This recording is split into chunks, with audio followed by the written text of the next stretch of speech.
All right, Shalom. First off, we want to give our praises to Yahweh, Bahashem, Yahushai, Bahashem, Hakudash. We want to give double honors to the elders and apostles of Great Millstone, their root well. Peace and salutations to all you Akim at their pushing the truth, sincerity, always in charity.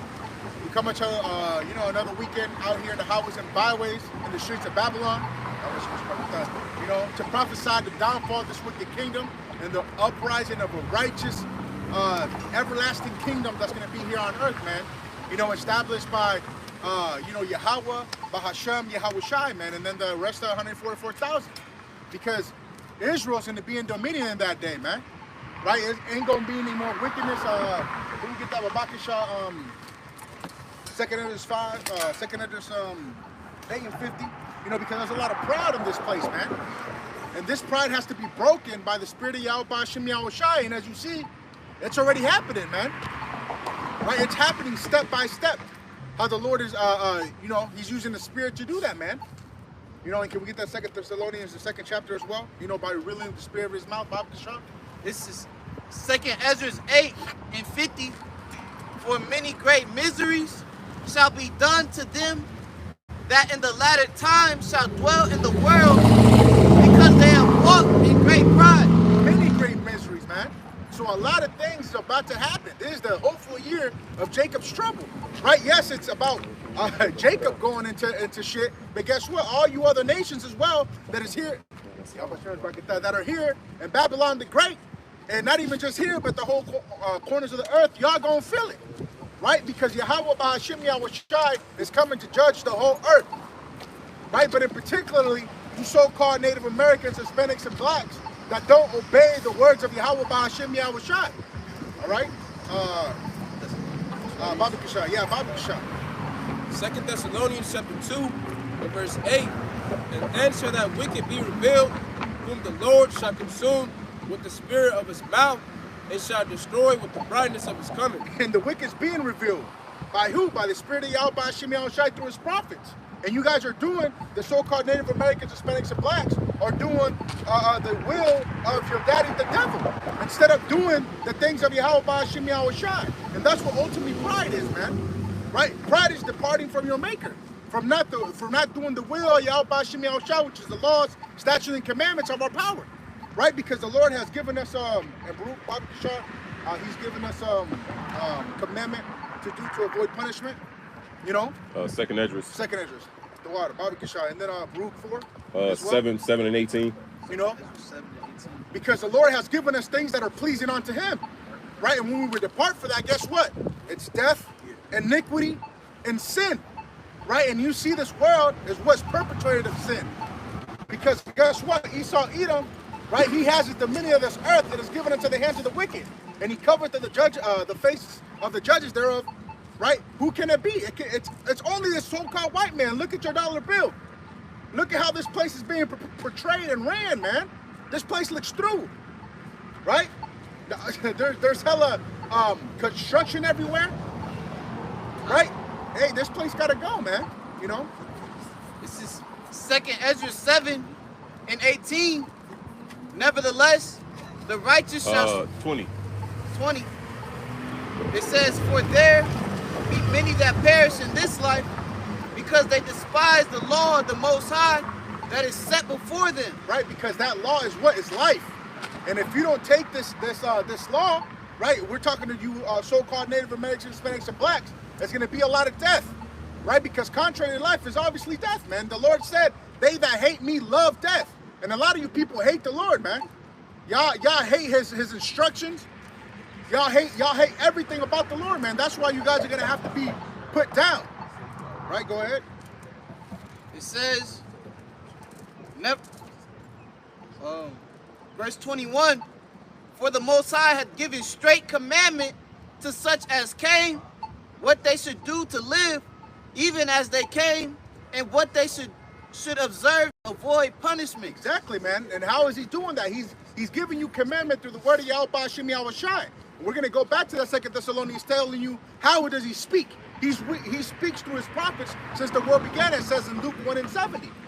All right? So there's no other way. You don't think Yahweh Hashem Yahushai is not going to come down from the clouds, right, and speak to you directly and said, hey, son, I want you to do this for me.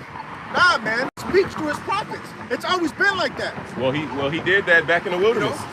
God. You know, he came down and spoke, and what did the people say? He said, "Look, man, Moses, hey, you talk to him, man." Right. You know. Yeah. And what did the Lord say? Okay, they have rightfully spoken, man. You know, Right. so I'm gonna speak through my messengers. That's it. You know. That's it, bro. Hey, man, because the Lord terrible, man. Hey, you see these whirlwinds, you see these earthquakes, man. When you feel an earthquake, like a real big earthquake, personal testimony, I have in Mexico. It was a big earthquake, and I was just sitting there, and out of nowhere, you just felt the earth move, man. It was bugged out. But that shows you the might and the power of Yahweh Bahashim Yahweh Shai, man. There ain't no other power but our power of Israel. And you guys are going to find that out soon, man. Why is there more on that? Yeah, it says, nevertheless, they were not obedient unto him, but spake against him and imagined vain things. They weren't obedient and spoke against the Lord, man. The Lord don't like murmur. What happened in the wilderness? Right? When our people murmured against the Lord said, the ear of jealousy heareth all things. So the Lord's like, you hear these niggas talking shit, man? Right? And the Lord, man, the chariots were there. The Lord was performing miracles, man. Right? The Lord was taking care of us in the wilderness. And guess what? You can never satisfy a nigga. Right? You can never satisfy a nigga, man. And much more now. They took, like I said, they took heed of the daddy, the devil. Right? Go ahead. Verse 22, verse 23, and deceived themselves by their wicked deeds, and said of the Most High that he is not and knew not his ways. He said the Lord is not and knew not his ways, man. Right? Because they prefer the wickedness. They prefer what the so-called white man gives them. It's the liberty to do what they want. Do as thy will. Right? And do as thy will is lewdness, man. It's all nastiness. Right? There's all types. I can name all types of stuff that this so-called white man promotes. Right? But as you see, and you come to find out that it's all death. You know? But if you don't have nothing more on that, we can go on that. Boo. I could read this last. Come on, go ahead. It says, verse 24, but his law have they despised, and they have denied his covenants, and his statutes have they not been faithful, and have not performed his works. That's it, man. That's why the Lord, like it says, that's why the Lord is going to punish them that dwell in great pride. Why? Because they have not taken, they have not taken the laws of Yahweh Ba'ashim Yahweh Shai seriously, or play with it. They like to talk shit until the Lord brings calamity in them, but they're doing it now. Why? Because, Ecclesiastes, Bible Keshaya says, because the work is not executed speedily, because they're not getting judged for it now, right? Hey, the Lord gonna find you out, man. The Lord is letting you build up your iniquity like he's doing with Babylon the Great. It says in Revelations 18 that there was a certain measure that Babylon the Great had to hit before what? Before the Lord Yahweh Ba'ashim Yahweh Shai comes and nukes this place, man. And it's rightly so that this place is about to get nuked. Verse 11. I was about to say, it says that the sins have reached up unto the heavens. So the iniquities of this place is being fulfilled for the Lord to bring a certain punishment upon this place. Just like the Lord was waiting for the Amorites, I believe they were, to fulfill a certain amount of their iniquities. It's the same thing that's taking place now, and the Lord's about to judge this place. It said that the Lord shall not at all acquit the wicked. And this is what we're about to see, is the Lord appeasing his wrath through the angels he's about to send out through the nuclear destructions that the brother mentioned. And we're doing our best to deliver ourselves from that through the spirit and power of Yahweh Ba'ashim Yahweh Shai. Right, and even before, the nukes are what? The cream of the top. Yeah. So whenever everything's finished here, hey, that's the last thing that's about to hit, to destroy this place and make it a desert, right? But before that, there's about to be cannibalism, right? It says the scripture talks about how a pitiful woman has sodden their children, which is to boil them, right? And we know that happened back then in 70 AD, but guess what? It's about to happen again, it says in Ecclesiastes, right? That's happened before then, it's happened now. So guess what? A lot of people are and these are pitiful women that actually cared about their children, right?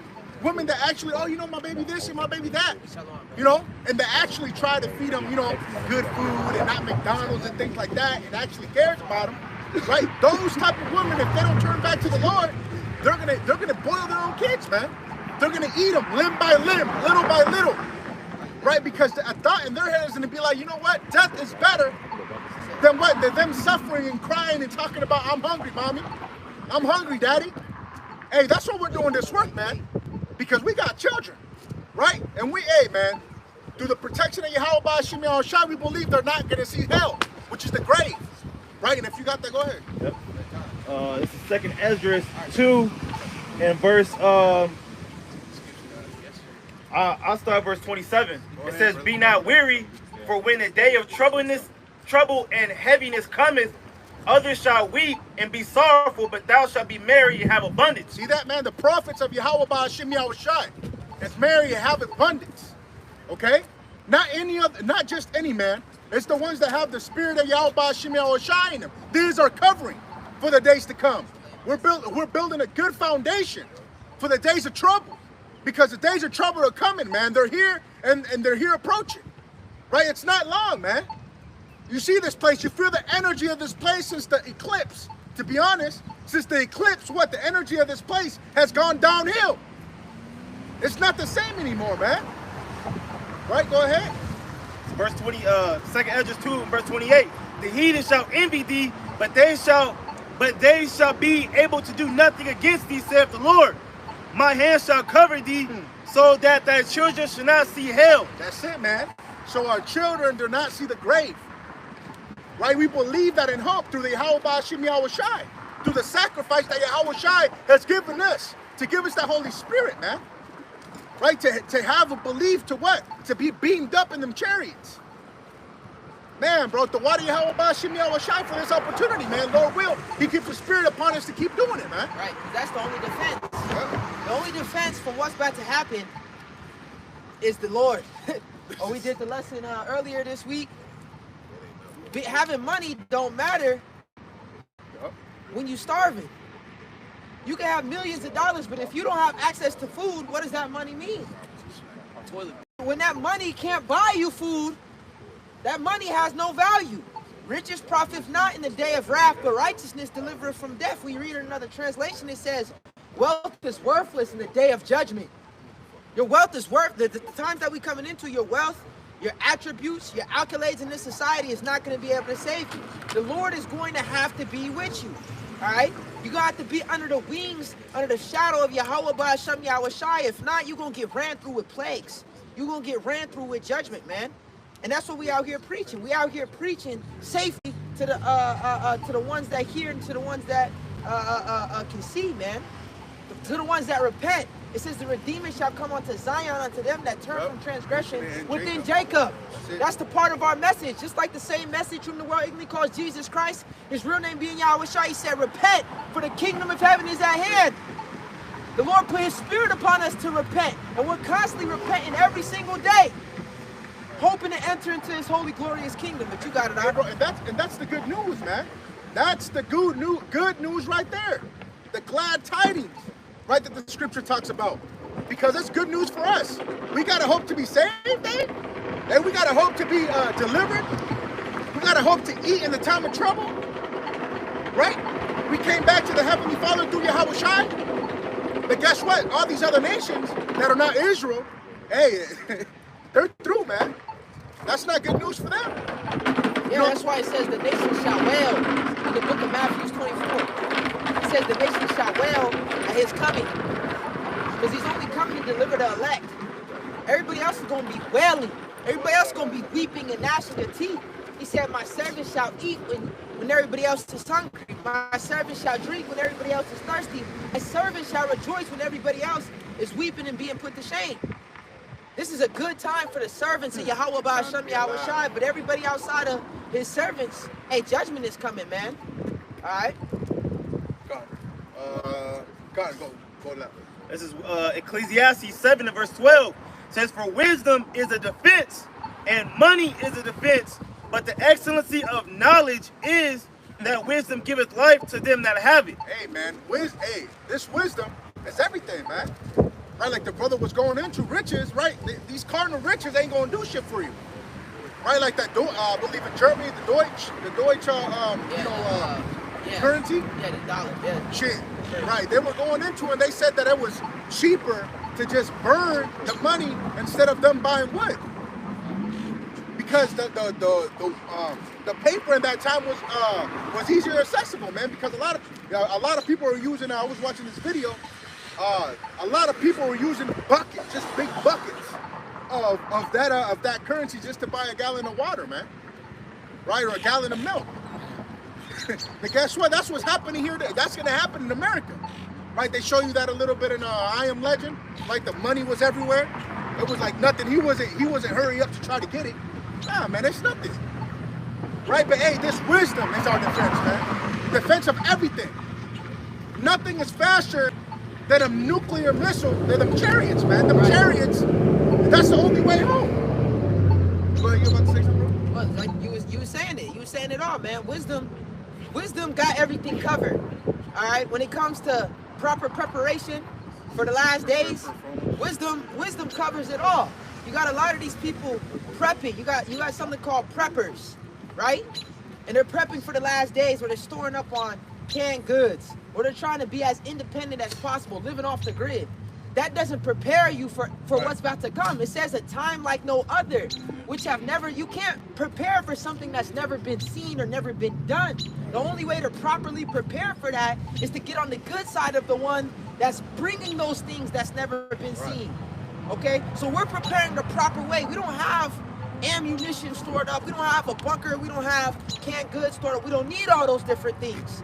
The Lord says, seek ye first the kingdom of heaven, and all these things shall be added on to you. So the proper way to prep, all right, for the times that we coming into, for the terrible times that we coming into, is what we're doing right here.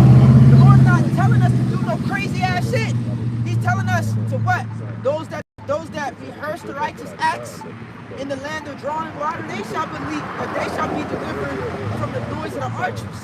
Okay? He's telling us to rehearse his righteous acts. He's telling us to repent. He's telling us to walk humbly with him and follow his ways. These are all simple things. He said, my burden is easy, my yoke is light. Okay? With some Isaiah, and those are things that are wise. You know what I'm saying? The scripture says that wisdom bringeth to a kingdom. So what we're doing is wise in the sight of the Lord, man. The wisdom of this world is foolish, man. So storing up and thinking you're gonna survive the wrath that the Lord's about to come, that's foolishness, man. What we're doing right now is what's gonna bring us to the kingdom, and us having faith and to the end is what's gonna, hey, because the Lord said, hey, shall he come and shall he find faith on earth, man? So our faith is going to be tested. Our faith is going to be required to have in these last days to see if you're going to believe in Yahweh B'Shem Yahushua and trust in him, or if you're going to believe and trust in this devil, man. Which fear are you going to choose? The fear of the Lord or the fear of man? You know? I got one real quick. Just to back up basically both y'all brothers' statements, because the brother said, how can you prepare for something that never happened on earth, man? You know, you can trust in the power who's bringing these plagues, and that's beautiful that you spoke on the fear of the Lord. Now, this is the book of Sirach 34:16. It says, let me see. I start at 15. It says, blessed is the soul of him that feareth the Lord, to whom doeth he look, and who is his strength? For the eyes of the Lord are upon them that love him.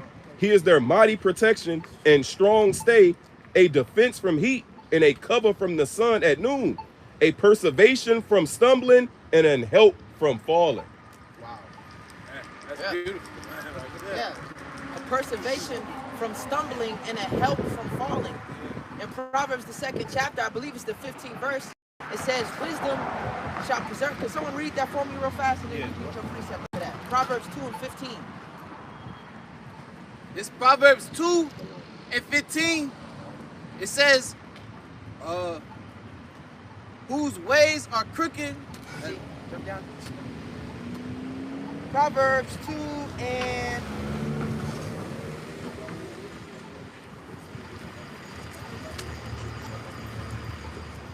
Hey, go ahead and read your precepts, Zakaria. This is Isaiah chapter 33 and verse 6. And wisdom and knowledge shall be the stability of thy times, and strength of salvation The fear of Yahweh is his treasure. This was gonna keep us stable in the end times. You know, this wisdom and knowledge, man. It said wisdom, it say honor wisdom that ye may reign forevermore. And this was like the apostle I mentioned about on the wisdom bringing the kingdom. And that's what this wisdom gonna get us to, man. Ultimately unto salvation through the fear of Yahweh Hashem Yahushua. This was gonna keep us stable and firm in these end times. It's Proverbs 2:11. Discretion shall preserve thee. Understanding shall keep thee. Shall keep thee from stumbling, like the precept the brother read. This is what's going to keep us from falling. But the rest of these people, they're going to walk as blind men. Get that in the book of Zephaniah. All right? They shall walk as blind men. The first chapter, the last 3 verses. Okay, go ahead, read that again. It's Proverbs 2:11. Discretion shall preserve thee. Understanding shall keep thee. I read it in the NLT also. It says, wise choices will watch over you. Understanding will keep you safe. Understanding is what's going to keep you safe in these last days. All right? That's the only way to be safe from what's about to happen. Is understanding. It says in Isaiah 33, wisdom and knowledge shall be the stability of that time. Right, so you just read it. So I'm looking for that precept. That's perfect, man. The brother read it.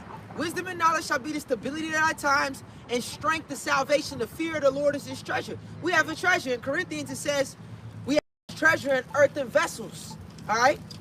This is a treasure that nobody even knows that we have, man. It says that the kingdom of heaven is likened unto a treasure hidden in the field, hidden in plain sight. Okay? Hidden in plain sight. We're a treasure out here in every city. In every major city, you got Israelite camps. More importantly, Israelite camps that's teaching you the whole truth. More importantly, you got servants of Yahweh B'Hashem Yahushua on the highways and byways in a city near you, showing you the way of salvation and what you should do to avoid punishment. And niggas walk right on past. And niggas play around. And niggas bullshit. It says, make no tarrying to turn to the Lord. For suddenly, in your security shall you be destroyed. In your security, you niggas is secure right now. You're gonna drive up and down the street. You're gonna celebrate some goddamn Cinco fucking de Mayo, man. All right? Complacent. They're complacent. You know? They're like a motherfucker that went to sleep in the middle of the street because ain't no bus came down this road and shit. So they just laying in the street. Well, you're gonna eventually get hit because it's gonna come, man. You know, like the brothers is going into, man. It's gonna come swiftly, man. You know, when you at least expect it. You know, the Lord doesn't want us to be complacent, man. When you hear this word, you gotta fucking move, man. You gotta do something about it, bro.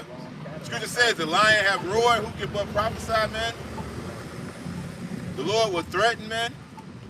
You know, we took this as not just a threat, but a promise, man.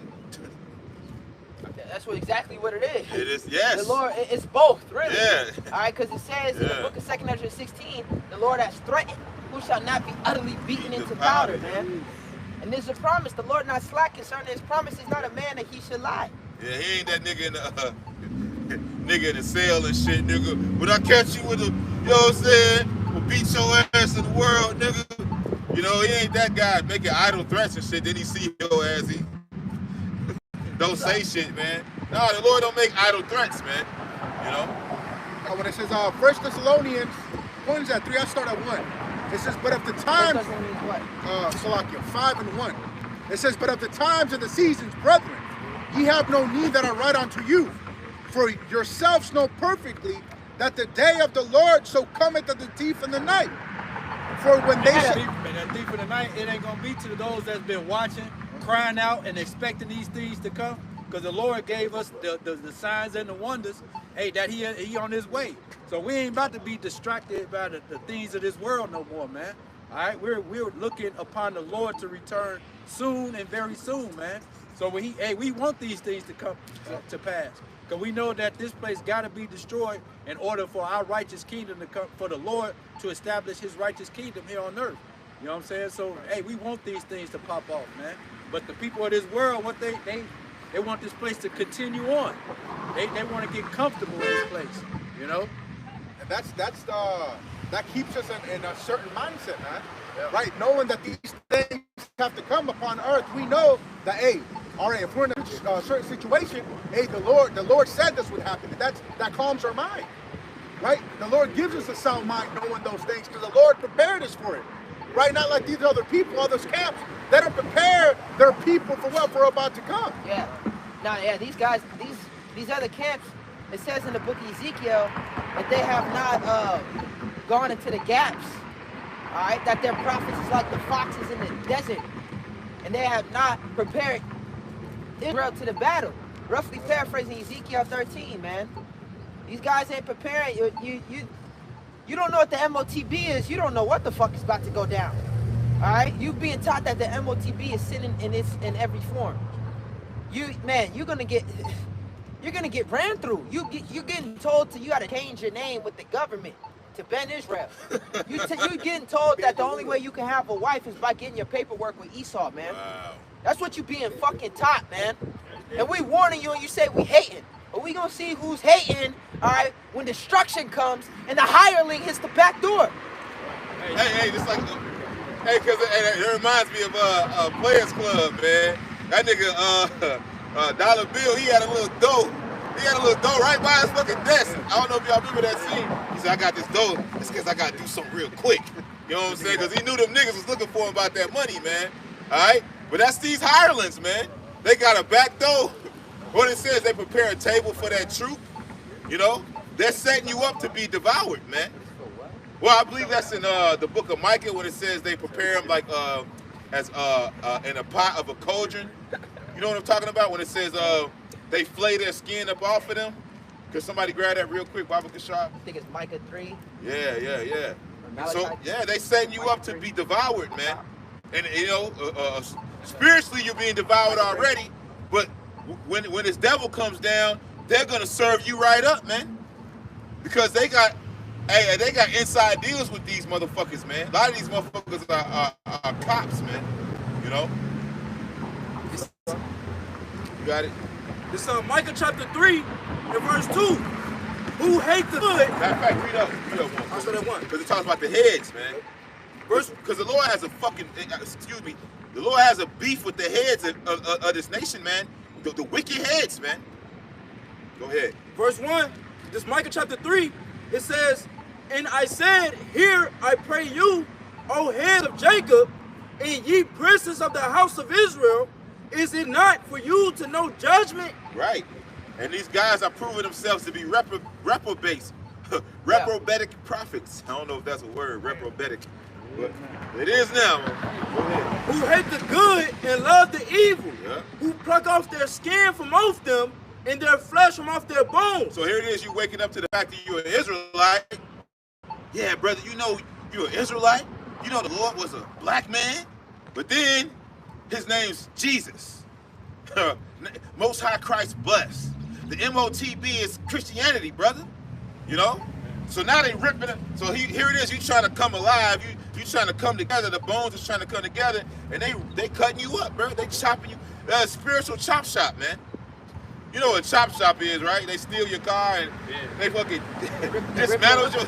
Yeah, they tearing you up, man. And that's what the Lord... That's what, bro, spiritually, that's what the Lord's seeing. Imagine you just seeing the shit, what do you call that shit? The frazzle drip, you ever heard about that? The shit that the Clintons was doing, chopping up little kids and shit, you know what I'm saying? Imagine seeing that shit, just going in the... you could have you could look in the room and see them chopping up people, man. Well, that's what the Lord's seeing. Like, yeah, they chopping these people up, man. You know? So we got to be the ones to say something about that, man. You know? Like the brother's going into, man. Go ahead.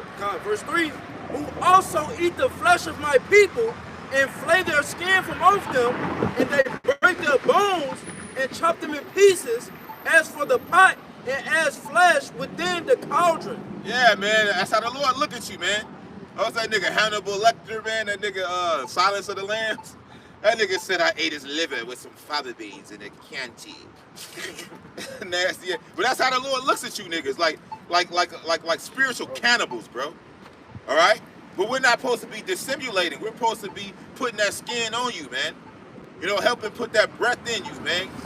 Giving you the truth, you know, but y'all got it. But here it is, the Lord gave us the spirit of life, and now you got these false camps, hey, trying to put you back into that dead estate, man. Yeah. You know what I'm saying? Scattering the flock, but the Lord is gathering the elect, man.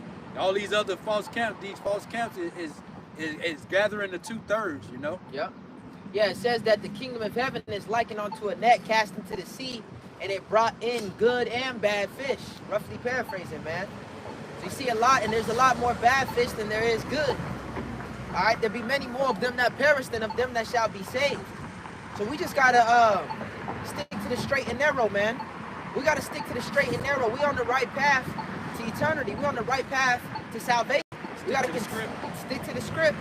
Put on as the elect, give diligence to make our call and election sure. For if we do these things, we shall never fall. We got salvation waiting for us, man. We got deliverance waiting for us, but we must continue to examine ourselves. We must continue to take heed. We must continue to get better, all right, and to grow. It says, be steadfast, unmovable, always abounding in the work of Yahweh, Bahashem Yahweh Shai, for we know that our labor is not in vain. There's a great, glorious reward that comes with this ministry of ours, but he's not just handing it out to everybody. He's going to try us. We're going to go through trials and tribulations to perfect us. We got to go through suffering to be made whole, to be made complete. It's all a part of the process, man. All right, y'all brothers got it. I had a precept. Bring it out. This is 1 Timothy 4 and verse 16. It says, take heed unto thyself and unto the doctrine. Continue in them, for in doing this thou shalt both save thyself and them that hear thee. Right. Really, you could have started, where'd you start at? Start up at verse 12. 12. This is 1 Timothy 4 and verse 12. It says, let no man despise thy youth, but be thou an example of the believers in the word, in conversation, in charity, in spirit, in faith, in purity. Yeah, be an example. We have to be an example, man. A walking example. All right? We can't just come out here and talk a good talk. When camp shut down and we take the garments off and the sign is put back in the trunk, we got to walk a good walk, man. Okay? Going back into the Isaiah 33, it says, who shall be able to dwell with devouring fires and everlasting burnings? It says, those that walketh uprightly and that preach it and that talketh righteously. So the two go hand in hand. Our talk got to match our walk. We got to practice what we preach and live what we learn. Go ahead. This is verse 13. It says, till I come, give attendance to reading, to exhortation, to doctrine. So this is Paul writing to Timothy, till I come. This is what you should be doing. In a wider sense, this is the Spirit talking to us. Yahweh Shai said, occupy till I come. Occupy in what?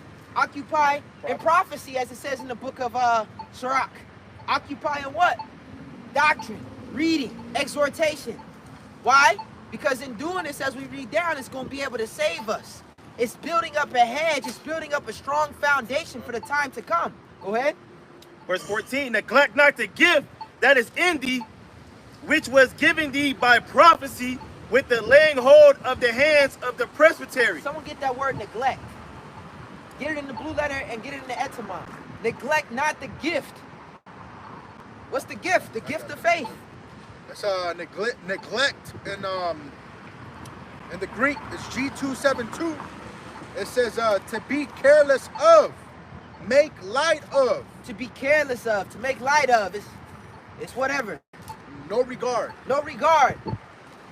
You're not worried about the right things. Your mind ain't on the right things. You're not focused.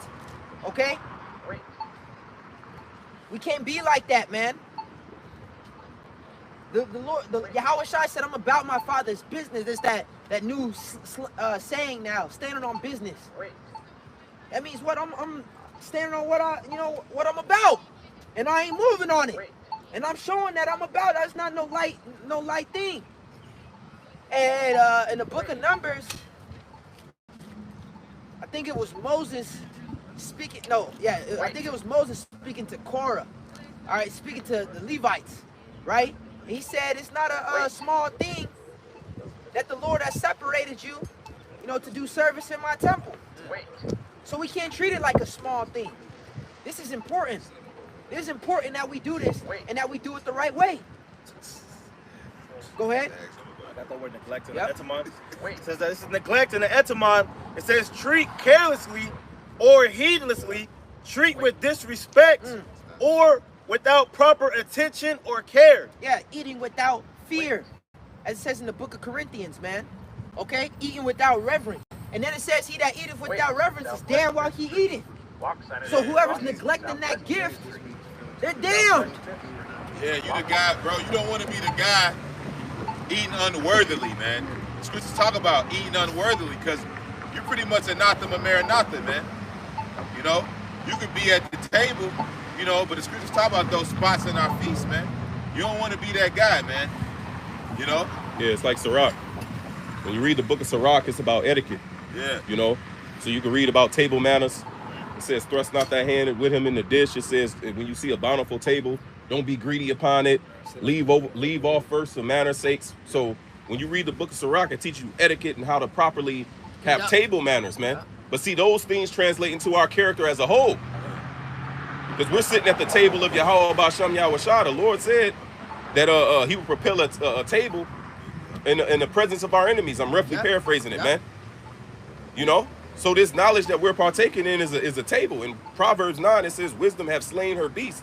She have mingled her wine. So here it is. You got guys that's sitting at the table with us with bad table manners, man. Elbows on the table. You know? So meaning what? That their character and how they conduct themselves in the ministry is not It's not conducive of a prophet. I literally thought that in my mind. But I ain't. Yeah. It's not conducive. You're not fitting the description, man. All right, man. You know how the fucking police, like, you know, you got a description guy had on blue. How heavy is that? It's a precept in Sirach where it says, thrust it not with him in the dish. Yeah. And what did Judas Iscariot do, man? Yeah. You know? Yeah. Yahushua even said it, he that dippeth with me. So it just shows you the different characteristic that was in individuals, man. Yeah. You know, being insatiable. That Sirach says, leave off for manners' sake. When you see an abundant table, don't, man, it's enough food for everything. Like, nah. Yeah. But that shows the individual who what? Just goes after his lust and he's insatiable. Yeah. He can't be satisfied. Yeah, every chick you see, you got a J on her every time. Every number you get, you got to smash. You know what I'm saying? Everywhere you feel like it's popping, you got to be there all the time. You know? But hey, man, we gotta, you know, we gotta live a more balanced life, man. We gotta live false balance is an abomination, man. You know? Yep. The scripture says, don't fulfill the lust of the flesh. Yep. You know what I'm saying? So we have to be feeding the spirit more than we feeding the flesh. You know, of course you gotta, you know, give your flesh, you know, feed it a little bit, but you gotta control it, man. You gotta be able to control that flesh, man. Hey, the flesh is like the little honeycomb motherfucker. You know the commercial, the honeycomb? The wolf, the dog, whatever he was. Yeah, he was a little fucking furry little fucker, man. It's like, that's the flesh, man. Now, every now and then you give him a little, all right, nigga, get the fuck out of here, man. You know, but you don't let that nigga just run wild. He gonna tear your life up, man. He gonna fucking go in the cabinets and, you know, he gonna rip your whole life apart, man. That little fucking, you know, I'm just using him as a Nazi for the flesh, man. You know? Yeah, Paul said I put my body into subjection, man. So we gotta focus, and it's daily. We gotta focus on putting our body in subjection. Someone get that word subjection, man. Sub means under, ject means rule. All right, that's a light definition.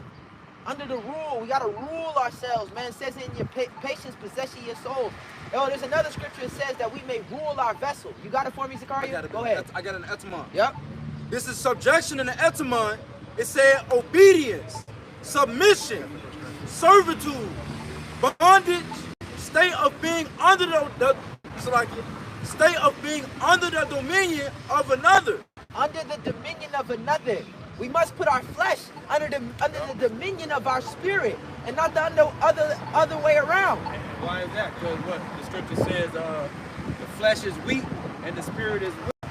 You know what I'm saying? So this weak ass flesh is going to want everything is seek, and you know what I'm saying? So we got to be in the spirit, man. Yeah, that was the flesh is insatiable. Yep. The flesh cannot be satisfied, man. So that's why you can't allow the flesh to rule over you, because it's never satisfied. So it's going to always seek for something to fulfill this hole that's there, man. It's like a crackhead chasing for that high. You know what I'm saying? A fiend. The flesh is a fiend. Yeah. Hey, well, King Solomon said it, man.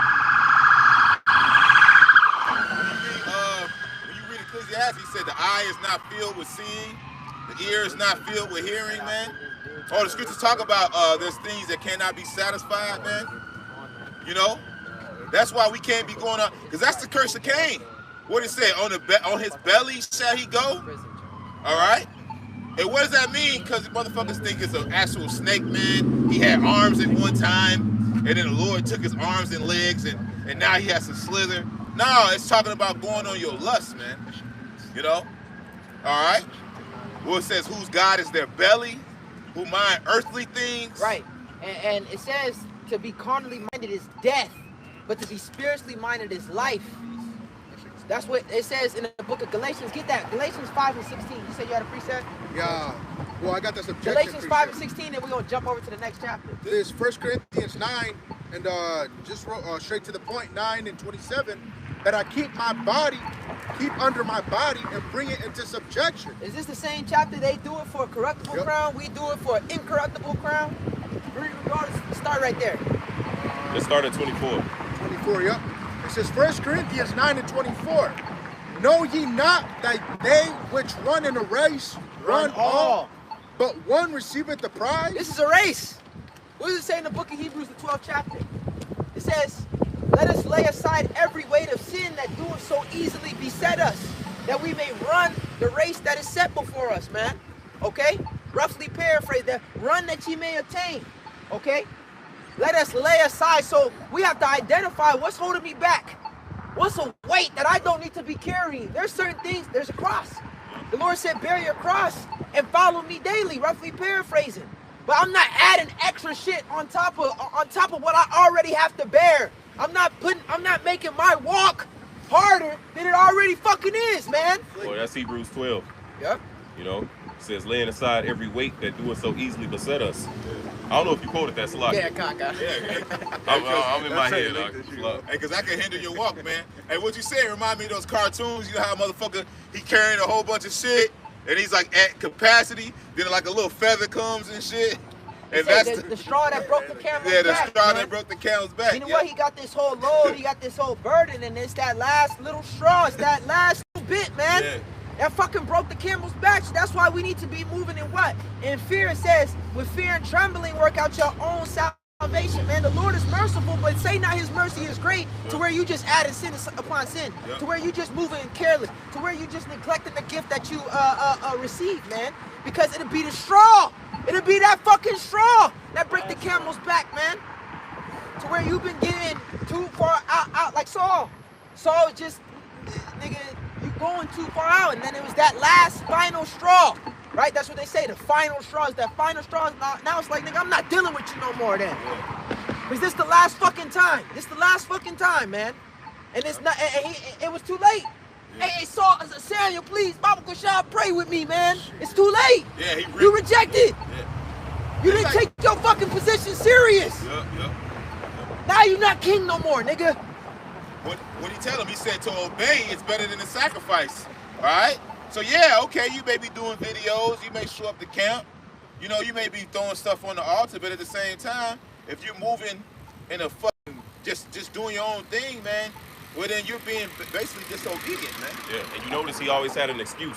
Yeah. There was an excuse why he didn't wait for Samuel to sacrifice, man. Yeah. There was an excuse why he didn't slaughter Agag and all those animals. You know? Yeah. It's always an excuse, man. Always an excuse. And the Lord ain't dealing with excuses, man. All right? There's no excuses, man. There's no excuses in this, man. It says, thou art inexcusable, oh man.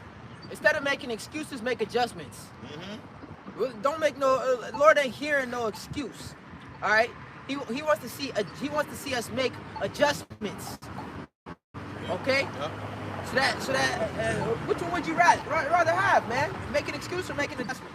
Right. The adjustment is gonna have you right. The excuse is gonna be like, nigga, that's not good enough. That's not gonna work. You can't even do that. Excuse your way into the kingdom. You can't even do that with Esau. You just go in the supermarket, man. You got a whole bunch of groceries and shit you throw them in, and then instead of having the money, you had them a whole bunch of papers that says excuses. All right, you can't purchase nothing with excuses, man. Yeah, I got one. You know, go ahead. Real quick. Sirach 32 and 17, it says, a sinful man would not be reproved, but findeth an excuse according to his will. And it says he hardens his neck, man. You know? Yeah. Hey, just real quick, that same precept, Pop. You got another translation on your phone? I think GNT. Yeah. Read that in the GNT Bible Kashan. Damn. Because that precept lines up directly with what what Peter told us in 2 Peter the 3rd chapter concerning Paul's letters and the rest of the scriptures. What verse was that, Pop? It was Sirach 32 and 17. Got it? I'm trying to get it. I got it right here. Sirach 32 and 17, the GNT. Right there. Go ahead. Pushing the button. I said, oh, you got it. He said he was almost there. Sinners have no use for correction and will interrupt the law to suit themselves. Let me read that again. Sinners have no use for correction and will interpret the law to suit themselves. Exactly. So this means this to fulfill their lust. Yeah. And that's why Peter talked about the twisting, the wrestling with the scriptures to mean something that it don't mean, man. Destruction. So you got individuals that are, oh, this precept mean this and this precept said that, and it's like, what? Like, Why do you do it? But finding an excuse according to their will, man. And we can't be like that, man. Yeah, man. Hey, look, man. Hey, Yahweh Shemi Yahshua wants results. He wants action, man. All right? You got to be on that, hey, we on the spiritual plantation, man. What the scripture says, the laborers are few. He said he tired, boss. New York said he tired, boss. Hey, nigga, why you ain't swinging that, that axe. Yeah, why you ain't swinging that axe? I'm tired, man. I'm tired, man. What do you say? The state of Mississippi right. ain't interested in your meteorology. Yeah, that's that movie right there, man. The movie Life, man. He said he tired, boss. Hey, we gotta be laborers, man. We supposed to be on. We the front line, huh? Imagine, come on, bro. The front line don't go to war for the kingdom, bro. What the fuck? We finna get invaded and overran. What Leonidas says? He said our children will be and women will be slaves or worse. They said, fuck that. We gotta go to the hot gates, man. Yeah. You had them bitch ass niggas telling them like, hey man, nah, man. He said, I ain't but going to take a stroll. Hey, nigga, we finna go to war, nigga. Fuck is he talking about? Imagine if they didn't set that example, man. Hey, motherfuckers would have took him for poop-putts, man. They took him for some hoes, man. Nah, that was a presidential. That was they set a precedent with that, man. All right, them motherfuckers. Hey, we still talking about it now. They making movies about it, But we're the front line, which says the tower of the flock. We're the tower of the flock. What the fuck what are we going to sleep on the tower, man? Right, we at the gates, man. Like you said, the first line of defense. We got to keep our eyes open. Ain't no being tired on the as a watchman on the wall. You got to keep your eyes open, man. Yeah. Oh, that goes back to that Thessalonians that the brother was reading, right? Walk as the children of light, because we didn't even get to your point, right? Right, 1 Thessalonians, yeah, I can go back to that. Go ahead. Hey, well, you get down, bring it out. Sirach 2 and 12. Woe be to the, it says, woe be to fearful hearts.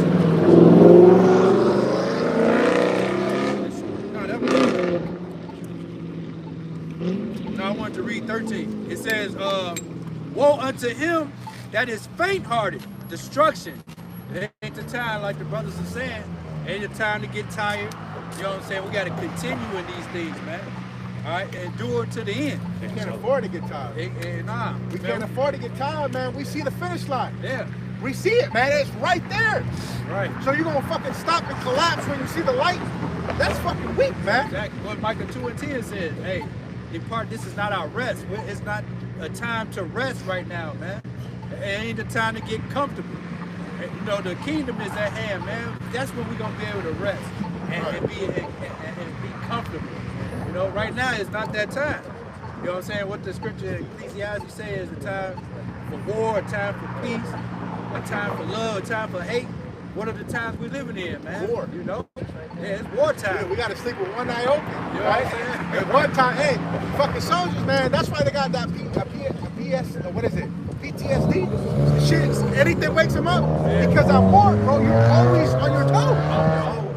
Right? Or you have somebody overwatch while you Always sleep. watching, yep. Right? But they can't even sleep like that. Why? Because fucking they know damn well the enemy can come at any time. Man. Right? And that's what we're on right now. One eye open, bro. Right. Being single-eyed. Yep. Hey, yeah, hell yeah. Well, it says if you will not watch, I will come up on thee like a thief, man. Thief in the night, man. The Lord's gonna, hey, the scripture said he gonna punish that servant, man, that basically went to sleep on his watch, man. He gonna punish your ass, man. Ain't that what any kingdom would do? Here it is, you supposed to be the watchman, and you fell asleep, you know, motherfuckers invaded and shit, you finna get put to death, you know? God, you have more on that. Come on, let me finish it out. It says, Sirach 2:13, woe unto him that is faint-hearted, for he believeth not. Therefore shall he not be defended. Because the ultimate, he didn't, like I said, he believed it out. He didn't believe at the first place, man. If you're gonna faint while you see the finish line, you didn't believe in the first place, man. Nope. Right? Because if you did, you would have thought of Yahweh Bashim Yahweh Shai and what he went through and gave you strength within that. Man, you ain't gonna have no defense, man. This is the only defense you're gonna have, man. If trusting in the Lord and enduring to the end, man. That's it, that's all. But you got it. 1 Thessalonians 5 and 2.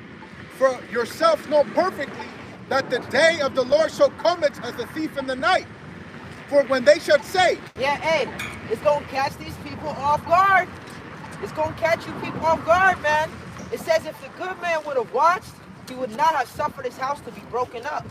So that's why we need to stay on our watch, man. Okay? Stand upon our watch, and we'll see what he shall say unto me when I am reproved, that it says in Habakkuk, man. Okay? Standing on our watch. Though it tarry, wait for it, for it shall surely come, and it will not tarry. It's gonna happen, and it's gonna happen out of nowhere. Violence is just gonna erupt. On the sudden, the full storehouses is gonna be empty. On the sudden, the waters ain't gonna run. Violence in the streets. Go ahead. There's 1 Thessalonians 5 and 3.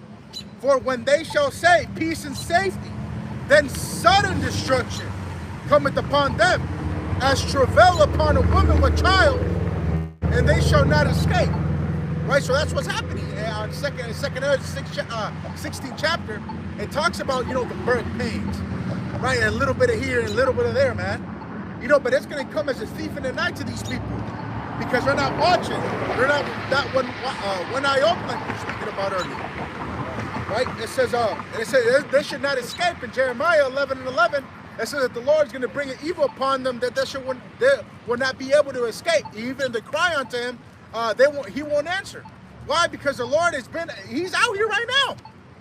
He's out here right now, stretching out his arm, but they pulled away the shoulder. Where 2 or 3 are gathered in my name, there I am in the midst of them. So the voice of the Lord is crying out. Have they not heard? Yes, verily their sound went to all the earth, man, into all the world.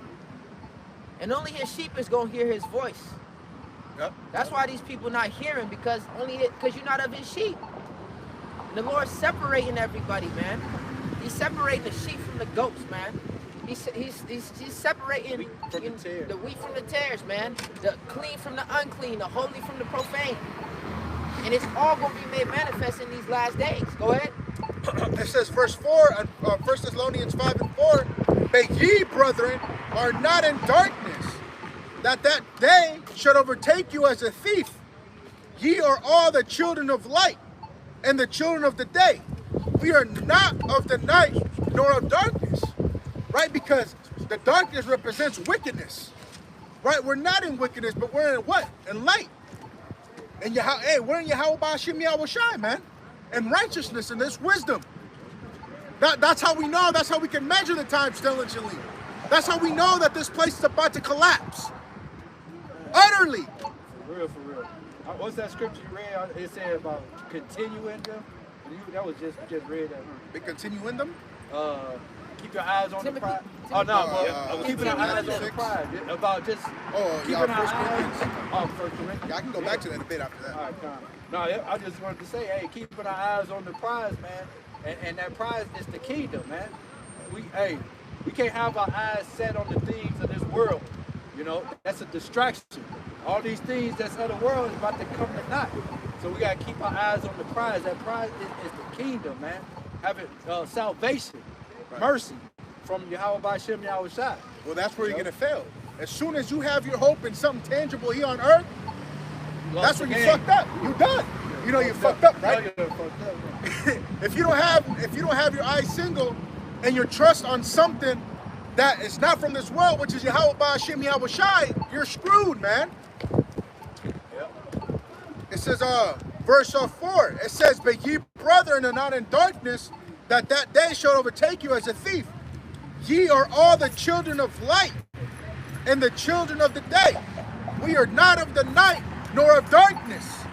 Therefore let us not sleep as do others, but let us watch and be sober. Right? So the Lord, he gave us already, he gave us signs. And what, Matthew the 24th chapter, second Ezra the 9th chapter, right? And throughout the whole script, even the Old Testament, there's prophecy that has to be fulfilled, man. And the Lord, he comes in the volume of the book and it's written of him. So the Lord gave us signs, but if we're not watching, if we're doing something else and focus on everything else besides Yahweh B'Shem Yahweh Shai, we're going to be overtaken in an instant. Let your eye be single, and your whole body will be full of light. If your eye be not single, you have darkness, and how great is that darkness, man? Oh, how great. Oh, how great is that darkness, man? We don't want no darkness in us. So we constantly purging, we constantly examine. Know ye not your own selves? Right? Go ahead. Kind of jump at 1 Corinthians 9. Yeah. It's kind of on that. It says 1 Corinthians 9 and 24 again. It says, know ye not that they that which run in a race run all, but one receiveth the prize? So run, that ye may obtain. Run. As a song back in the day, 100 miles and running. And we gotta keep running, man. Keep our eyes on the prize. Ain't no turning back, man, to the world. This world have nothing to offer you but death, man. And so, hey, why go back to the world, man? Remember Lot's wife? Yep. What happened to her? She's a pillar. She's a monument of an unbelieving soul. All right? They say we are not of them that draw back, but of them that believe to the saving of the soul. No, they say we are not of them that draw back to perdition. Perdition is destruction. You draw back, you get destroyed. You look back, you get destroyed. You read it in Sirach, the 2nd chapter. Woe unto them that is faint-hearted. He shall not be defended. You're not going to have no defense. Go ahead. I got this word run in the Greek. It's estrecho, right? It says the metaphor too. A metaphor taken from runners in a race to exert oneself, strive hard. It says to exert oneself, strive hard. It said, write the vision, make it plain upon tables that he may run that readeth it, man. We run it, and we read another translation that says that he may run with the correct message. We got the correct message, and we delivering it to the people. Whether they hear, whether they forbear. Go ahead. It says, metaphor 4, it says, to incur extreme peril, to go through extreme peril, which is required the exertion of all one's effort to overcome. Right? So, hey, we're doing everything through the spirit of Yahweh B'Shem Yahweh Shai, because it's all of Yahweh B'Shem Yahweh Shai. It's not of oneself. We know that. But hey, we're giving it all, man, to the measure that is given unto us by Yahweh B'Shem Yahweh Shai. It says the exertion. You want me to read it again for you? It says, which, Salakia, to incur extreme peril, which it requires the exertion of all one's effort to overcome. It requires all our effort to overcome. It requires, this truth requires all our effort, our full attention. That's it. There's no other way. You don't want, it says in the book of 2 Chronicles 15 and 13. Baba Kushai, read that. 2 Chronicles 15 and 13. You can start at 12. Hey, the ad, it says, having done all to stand in the book of Ephesians, man. You know? So it's just showing you that the effort and the energy we're supposed to be putting into what? Our salvation, man. If this is what we believe in, right? Just imagine how Noah labored, man. It said he moved with fear to the preparing of the ark to the saving of his house, man. He didn't know when that flood would come. Yeah. You know? He just prophesied of it. Look, the Lord about to bring this, he about to bring that, you know? Speaking as a man, I'm pretty sure there were signs that was taking place back then to show that the Lord was about to bring the first death, just like how he's bringing signs today. You know? Even when the Lord brought the plagues and the judgments upon the Egyptians, when you read it in Wisdom of Solomon, it said that those judgments didn't come without signs, man. So the Lord even was showing signs and you know, different wonders back then to show that judgment was coming. So it's the same thing as today. So here it is. The Lord has made us aware of these signs. How should we be moving, man? What should we be doing? You know? What you got it, bro. Con, this is 2 Chronicles 15 and 12. It says, and they entered into a covenant to seek the Lord power of their fathers with all their hearts and with all their soul, that whosoever would not seek the Lord power of Israel should be put to death, whether small or great, whether man or woman. With all their hearts and all their souls. It requires what? All of our effort. Well, that's the greatest commandment. Yep. Yep. As they said, I think it was lawyers, right? Levites, they came and asked Yahushua, what's the greatest commandment? We said to love Yahweh.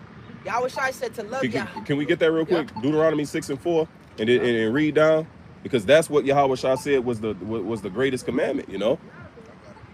Here's the damn. I got it. What the hell? Go ahead. Go ahead. Deuteronomy 6 and 4. It says, "Hear, O Israel, the Lord our power is one Lord." It's one power, man. Shema Yasha Yahweh Allah Hayanawa Yahweh Chad. You know. So that's letting us know that, look, the Lord is our priority, man. That's right. He's one God. He's one Lord, right? As it's written in Ephesians, it says it's one Lord, it's one baptism, it's one Father and power of all, right? In the first verse of that chapter 4 that I just quoted, what did Paul say? That we walk worthy of the vocation wherewith we have been called, man. So that's a constant self-examination to make sure that we're measuring up to the things that's written within the scriptures, you know? The effort that we putting in, the care that we putting forth, right? Verse 5, it says, "And thou shalt love the Lord thy power with all thy heart and with all thy soul and with all thy might." Oh, it take not half, not some. Right. Sometimes. Yeah, nah. All. You gotta give it your all, man. The Lord want to see you give your all to him. He don't want half you in the world and half of you serve. You can't, what to say? You can't serve two masters. Hey, so the Lord is a jealous power, man. We see you doing that, you trying to be in the world and in the truth, man, the Lord gonna spew you out, man. You know? You want more on that? Yeah, you can keep reading down. Verse 6, Deuteronomy 6 and 6. Because now he's gonna further explain how we serve the Lord with all our might, you know. Go ahead. It says, "All these words which I command thee this day shall be in thy heart." These words got to be in our minds, man. Hey, the frontlets, they have to be our frontlets. That's man. how we see the world. Yeah. You know, the brothers watched that movie They Live with Roddy Piper. He had to put the glasses on to see what the world was truly like, man. Exactly. You know, for lack of a better word, he put the glasses on and he was able to see that these people was alien, they demons, you know, and that the advertisements and these different things were spells, man. And that's this place is built upon witchcraft and sorcery, and we able to see that through the spirit, through what the knowledge that have been gifted unto us, man. And that was in the 90s, right? That movie? I believe so. That was, either the 80s or 90s. Yeah, that was way back then. They actually have a clothing line called Obey. Yeah. Like, it's in plain sight. The clothing line is Obey. They be having Baphomets and like fucking All types of shit. all type of shit on there. And, 5-pointed stars. yeah, all type of the 5-pointed stars. Yeah, pentagram, witchcraft, and that's this world. These people's minds is controlled by the prince of the power of the air. 1988. 1988, and that clothing line just recently got popular in the last 10 years, man. And then he had to wrestle the Jake to he had to fight that nigga, man. Long ass scene too. Yeah, they beat each other ass just for him to put the glasses on to see, like, look, bro, I ain't crazy, bro. And then when he was in the store, when he was looking at everybody, one of the aliens said, "We got one that can see." Yeah. Because he was seeing the world for what it really was, man. Yeah. Man, that's great. That's why it's important for us to, have our spiritual eyeglasses on, man. So we gotta keep them on, man. Everything we do is through the words. That's it. Our thought process is filtered through the scriptures. Right. Our actions, our speech is filtered through the scriptures. Everything is built upon the scriptures, man. Our thoughts, everything, man. Yep. It says, verse 7, it says, "And thou shalt teach them diligently unto thy children, and shalt talk of them when thou sittest in thy house." When thou sittest in thine house, and when thou walkest by the way, and when thou liest down, and when thou risest up. So what, you supposed to be talking about the Lord when you lie down? Be talking to the Lord when you wake up in the morning? You know, it's talking about the Lord being he's in the forefront of your mind. Yeah. The law, statutes, and commandments, which is the totality of the book, not just the laws of Moses. It's in the forefront of our minds, man.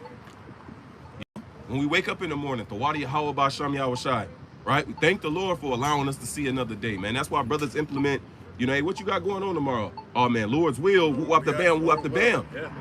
You don't see nobody else do that, man. Right. But brothers implement the Lord's will. Why? Why? Because it tells you that in James, man. So Jake literally, we live these words, man. Be doing it at work on accident. Right. I'll see you next week. Yeah, Lord willing. Yeah, motherfuckers like, I'll see you in the morning. Right, Lord's will. right. You don't know if you're gonna wake up in the morning, man. But see, just that simple gesture of I'll see you tomorrow without a Lord's will, it shows the pride. Right. Yeah. Because you don't know if you're gonna be, Your ass might not make it home. So just that small gesture of, for lack of a better word, just implementing Lord's will into our vocabulary, man, when we're talking about future endeavors, like Right. that alone, man, so it's these little small things, right? Earlier, Pops talked about your elbows on the table. Yeah. Right. Sirach speaks about how that's a shame. So just, the little things like that, man. So if we're able, like it says in Sirach, to contemn not the small things, so if we're able to pinpoint these small things and correct it within ourselves, how much more are we able to see something big as fuck? Yeah. Then we're not finna fall into the category that Yahweh Shah talked about in Matthew the 7th chapter. Where he said, you worried about the mote that's in your brother's eye, but look at the beam that's in your eye, man. Like, no, we're careful to take care of our own shit first to be able to clearly help the next man out, man. Iron sharpening iron too as well, man. So we're sharpening each other up, man. See something on the brother, hey, you got this, we looking out for each other, man. Especially on he might not something he might not see. Back or something. I don't even see spot. it. You can't get mad at me. Yeah, you gonna get you Brother. What about that right there? Yeah. I wanted that right there. Then you got Jakes that starts pointing out your spots. Right. Well, you had a spot, nigga. What? That don't change the fact that your shirt is dirty. Yeah. I got to spot the water, but it doesn't change that you still have to clean that spot. Yeah. When the Lord comes, you ain't gonna say that to the Lord. Well, he had that. You know what I'm saying? Oh, hell no. He worrying about you. He gonna come at you and what you did and what you didn't do. But you got it. Yeah. That's pretty much it. That was the point. But we were mentioning the movie, They Live. But I was just thinking about, the demon said one can see, right? And I was thinking of this precept. Ephesians 6 and 11. Put on the whole armor of Yahweh, that ye may be able to stand against the walls of the devil, right? The trickeries of the devil. Because everything you see is a spell. The ram's horn, and the Baphomet. Right, everything you see is idol. Right, it says, verse 12, it says, for we wrestle not against flesh and blood, but against principalities, against powers, against the rulers of darkness of this world, against spiritual wickedness in high places.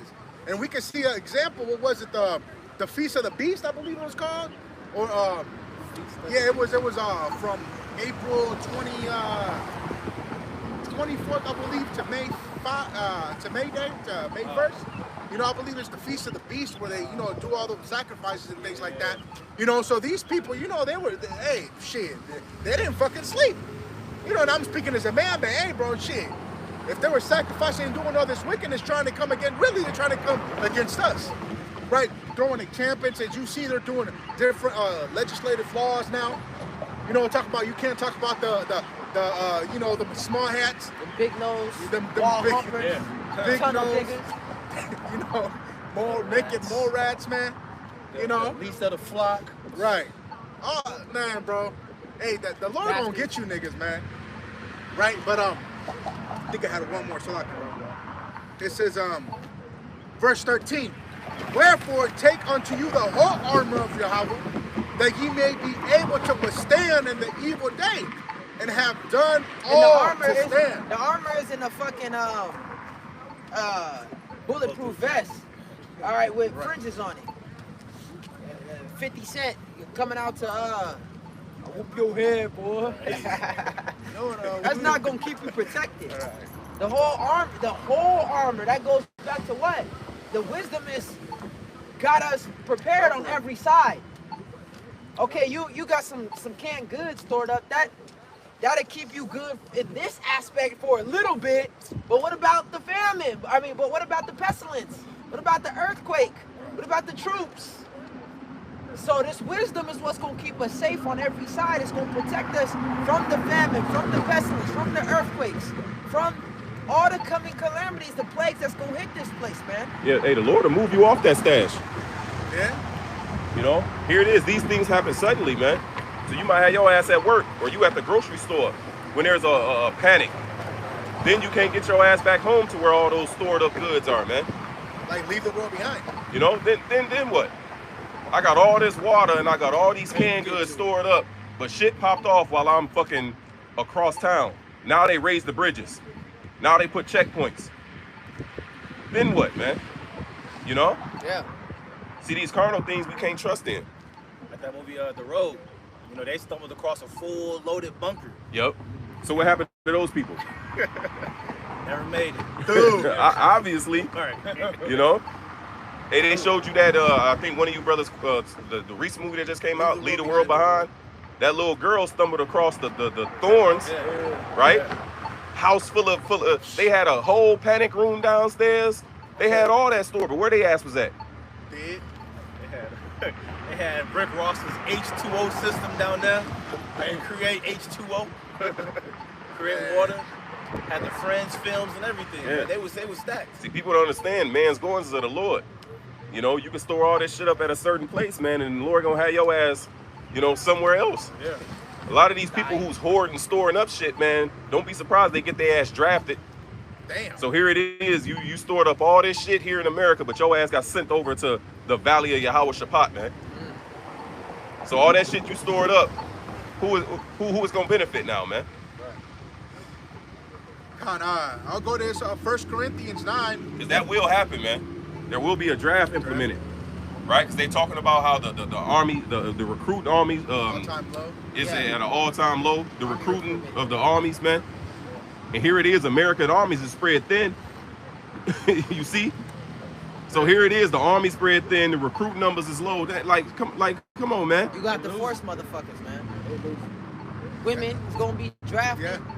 You bitches that, man, these bitches is so nasty. Timberland wearing ass bitches, man.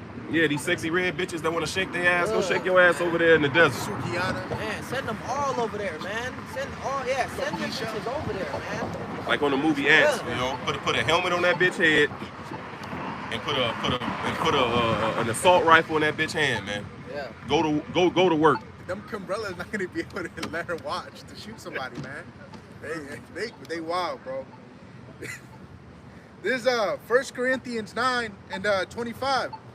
And every man that striveth for the mastery is temperate in all things. Now they do it to obtain a corruptible crown. focus on mastering ourselves, man. Okay? Talked about temperance. That's what? Discipline. Self-control. Yep. We gotta master. How the fuck we gonna control the world, man? If we can't even control our urges. Yep. It says striving for the masteries, right? I'm thinking of the one in Timothy where he's talked about a man is not crowned except he strive lawfully. I think they said the same thing. I think he mentioned masteries in that, if I'm not mistaken. I look it up. Strive lawfully. I think he said if a man strive for the masteries, he is not crowned except he's strive lawfully. I believe that's how it's worded. This is 2 Timothy chapter 2 and verse 5. It says, and if a man also strive for masteries, yet is he not crowned except he strive lawfully. Right. So that's the same thing he just wrote to the Corinthians that we just read right there, right? Y'all can on what you read in 1 Corinthians 9? Come on, brother. Yeah. You know? So the masteries, man. That's like, you know, what they say, Michael Jordan level. Now you got this little nigga that came on the scene, Anthony Edwards. So you can see the effort and the energy he put into his craft. He's striving for the masteries, man, to master that craft. But it says what? That you won't obtain that crown except you strive lawfully. So just like in the NBA and the NFL and these different sports, you know, you have to perform within the structure of the laws, man. Regulations. Within the rules and regulations. So it's the same thing as us. There's a protocol. There's rules and regulations that Yahweh Basham Yahushua have established amongst us that we have to fulfill. Standard. You know? So here it is. We're hoping to be crowned, but we're going outside of the rules and regulations. Right. Then that's a disqualification. You see? Like they talking about what they gonna do with Ryan Garcia because it says he pissed dirty, man. So they said he was souped up during the fight, man. You know? So now what could they do? Now they can rule that victory null and void, man. No contest. Take that L off of Haney's record. Yeah, so now Haney becomes undefeated again. You know? He got beat up. But I think it's all theatrics, man. But you know. But I'm just using him as an example of what striving lawfully, man. Right. Doing it right. So there's regulations, there's guidelines, there's rules that the Yahweh Basham Yahushua have set in place that we have to perform within, you know. Bro, and that's gonna be into the end though, because imagine when all hell and that's a part of that temperance, that discipline. Because you're self-control. You putting yourself in subjection unto what? The guidelines and rules, man. Like a basketball player. The nigga can't just walk without dribbling. Travel, nigga. You know? Nigga, you ain't playing soccer, nigga. Like, what is you doing? You know, but Salaki, brother, I ain't want to cut you off. Like in UFC, you can't kick a nigga while he's on his knees, bro. You can't. That's unlawful. You cannot do that. Right? You can't go straight down elbows. Right. Boxing, right? You can't punch in the back of the back of the head. Below the belt. Rabbit punching. Can't bite the ear. You know, when I was thinking about that lawfully, man, you imagine when, it says temperate and strive lawfully. Imagine in Jacob's trouble, man. Right? You hungry as hell. Right? You see some swine or somebody gave you some swine, bro. Hey, you gotta say no. You gotta have that temperance. Bro, a nigga told me that, bro. The Mexican. Oh my God. He told me that, bro. He said, man, that's God trying to. He said, you know what you sound like? You sound like that dude that was waiting for the God to save him, but the boat came. Goodness. So here, no, like nigga, the Lord told you not to eat the swine. Right, so when the swine walks past, you think that's God trying to feed you, dog? Nah, that's tempting. That's to try you. You know? Satan. These people are bugged out, man, for real, man. I had a nigga at my job. The nigga said he'd eat a person. That's a nigga at my but job. these people not lying, man. Bro, they for real. They is for real. They serious about that. These people not lying. I was just about to say that. Nigga at my job said the same shit. It's gonna be cannibalism. Yeah. So I was like, damn, you eat this big fat Edomite right here? Shit, I gotta do what I gotta do to survive, man. That's crazy. It's like, what? That shit's wild. Man, ain't no And that's in the green tree. Nigga not even hungry yet. He's saying that. Nigga had a full lunchbox. They like you straight, you fed. You got food in your refrigerator. You can fucking go to the goddamn vending machine and get you some bullshit ass chips. You straight right now, and you still, you know what I'm saying, able to say if it came to that, that's right now, in your right mind. How much more when they're starving? They're going to eat each other, their own family members, man. Now, you start hallucinating and losing your goddamn mind when you're not yourself when you're hungry. When Hungry, this why nigga was eat? Why himself, wait? he admitted that he'll eat a nigga. How much more when he get hungry and he's starving? Right. Those niggas are the niggas that in the movie, they're shaking. Eli. They shake it, nigga. Show me Why? your Because hands. they eat fucking They people, eat man. people, yeah. They was plotting on him too. And that show you. See, there was an article on End Time News said that everybody is talking about an apocalypse, man. Everybody is talking about the end of the world. That's becoming normal conversation. Headline news. Okay? Yeah, headline, yeah, that's what it was. It's normal conversation of people talking about the end of this place, man. People feel it. Man, hey, that's why you can't trust somebody that don't fear the Lord, man. 'Cause they Can't. can do anything. You man. can't. They don't give a fuck. If they don't fear the Lord, they'll do anything. They have no moral No morals. standard. There's no boundaries. There's no boundary. There's no standard. You fuck my wife. You'll steal from me. Yeah, You'll do anything. yeah. All right. There's especially now. I ain't cool with it, man. I ain't claiming none of these niggas as my friends, man. My friends is the ones that do the will. Who is my mother? Who is my brother? Who is my sister? Them that do the will of Yahweh Ba'Shem Yahweh Shai, man. Cause a nigga be, you knew a nigga, you was cool with the nigga in high school. Y'all played on the same team together. Now the nigga painting his nails. Talking about he was the power forward. You know what I'm saying? Getting down there, grabbing boards. All right. And now he's painting his nails. No, we not cool. Now I can't play ball with you no more. Yeah, we're not walking this. He said, how can two walk together unless they be agreed, man? All right? There's a lot of weird shit going on in this world, and we don't want no parts of it. All right? I'm sticking with the men that it says like-minded individuals, man. Seek out the glory for such as that be like thee. man. Second Esdras, man. As such that be like thee, that got the same hope as me. That's who I'm around, man. Okay? It says be continually with a godly man. That's right. And forsake not the assembling of yourselves now much more that you see the day approaching. The Lord has assembled us, man. He's brought us together for a great purpose. We can't neglect that. It's a part of the gift. A part of the gift, that Timothy that you read, neglect not the gift. A part of that gift is the brotherhood. It tells you that in the book of Sirach. It says, he that getteth the faithful friend getteth the treasure. Roughly paraphrasing, man. Yeah. This is a treasure. What's that? Psalms 133:1. Yep. Unity. Unity. It's a You know what I'm saying? how comely is it for brothers to dwell together in unity. This is a unity camp. A true unity camp. We all have the same mind. Okay? We all believe that the MOTB is the CHIP. We all believe that Cornelius is an Israelite. We all believe that the name of the Heavenly Father is Yahweh and the name of the Son is Yahweh Shai. This is true unity. We couldn't have other Israelites, as far as IUIC, come here and camp with them. That's not a unity camp. They believe in something else. They call on Jesus. Yeah. Imagine, you know what I'm saying, we up here singing a song. You know what I'm saying? We singing a song, but you got this person. I mean, we singing, I'm trying to think of a song, man. Alicia Myers. Huh?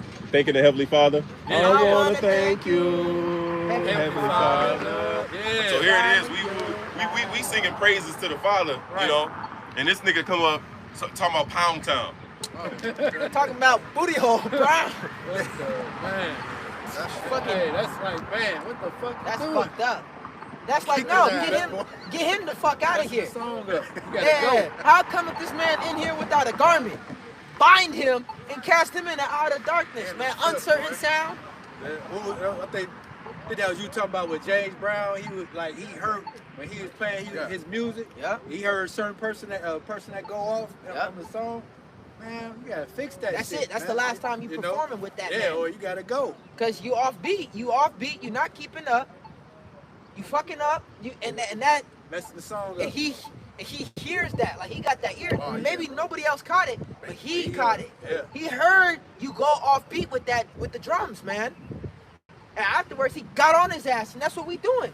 We get on your ass, man. You playing the tune wrong. That's not how you play that. Play it how I told you to play it. Sing it how I told you. The Lord's very meticulous, bro. When he gave the blueprint to Moses, he said, build it how I showed you, man. Right. According to the pattern in heaven, man. He said he warned him. Yeah. It say be as one that trace it. When you trace, nigga, you following the line. It's already, the stencil is already there. All you gotta do is follow the line. But you like, nah, I'm gonna add this little squirrel. And he throws everything off. Yeah, the map already written.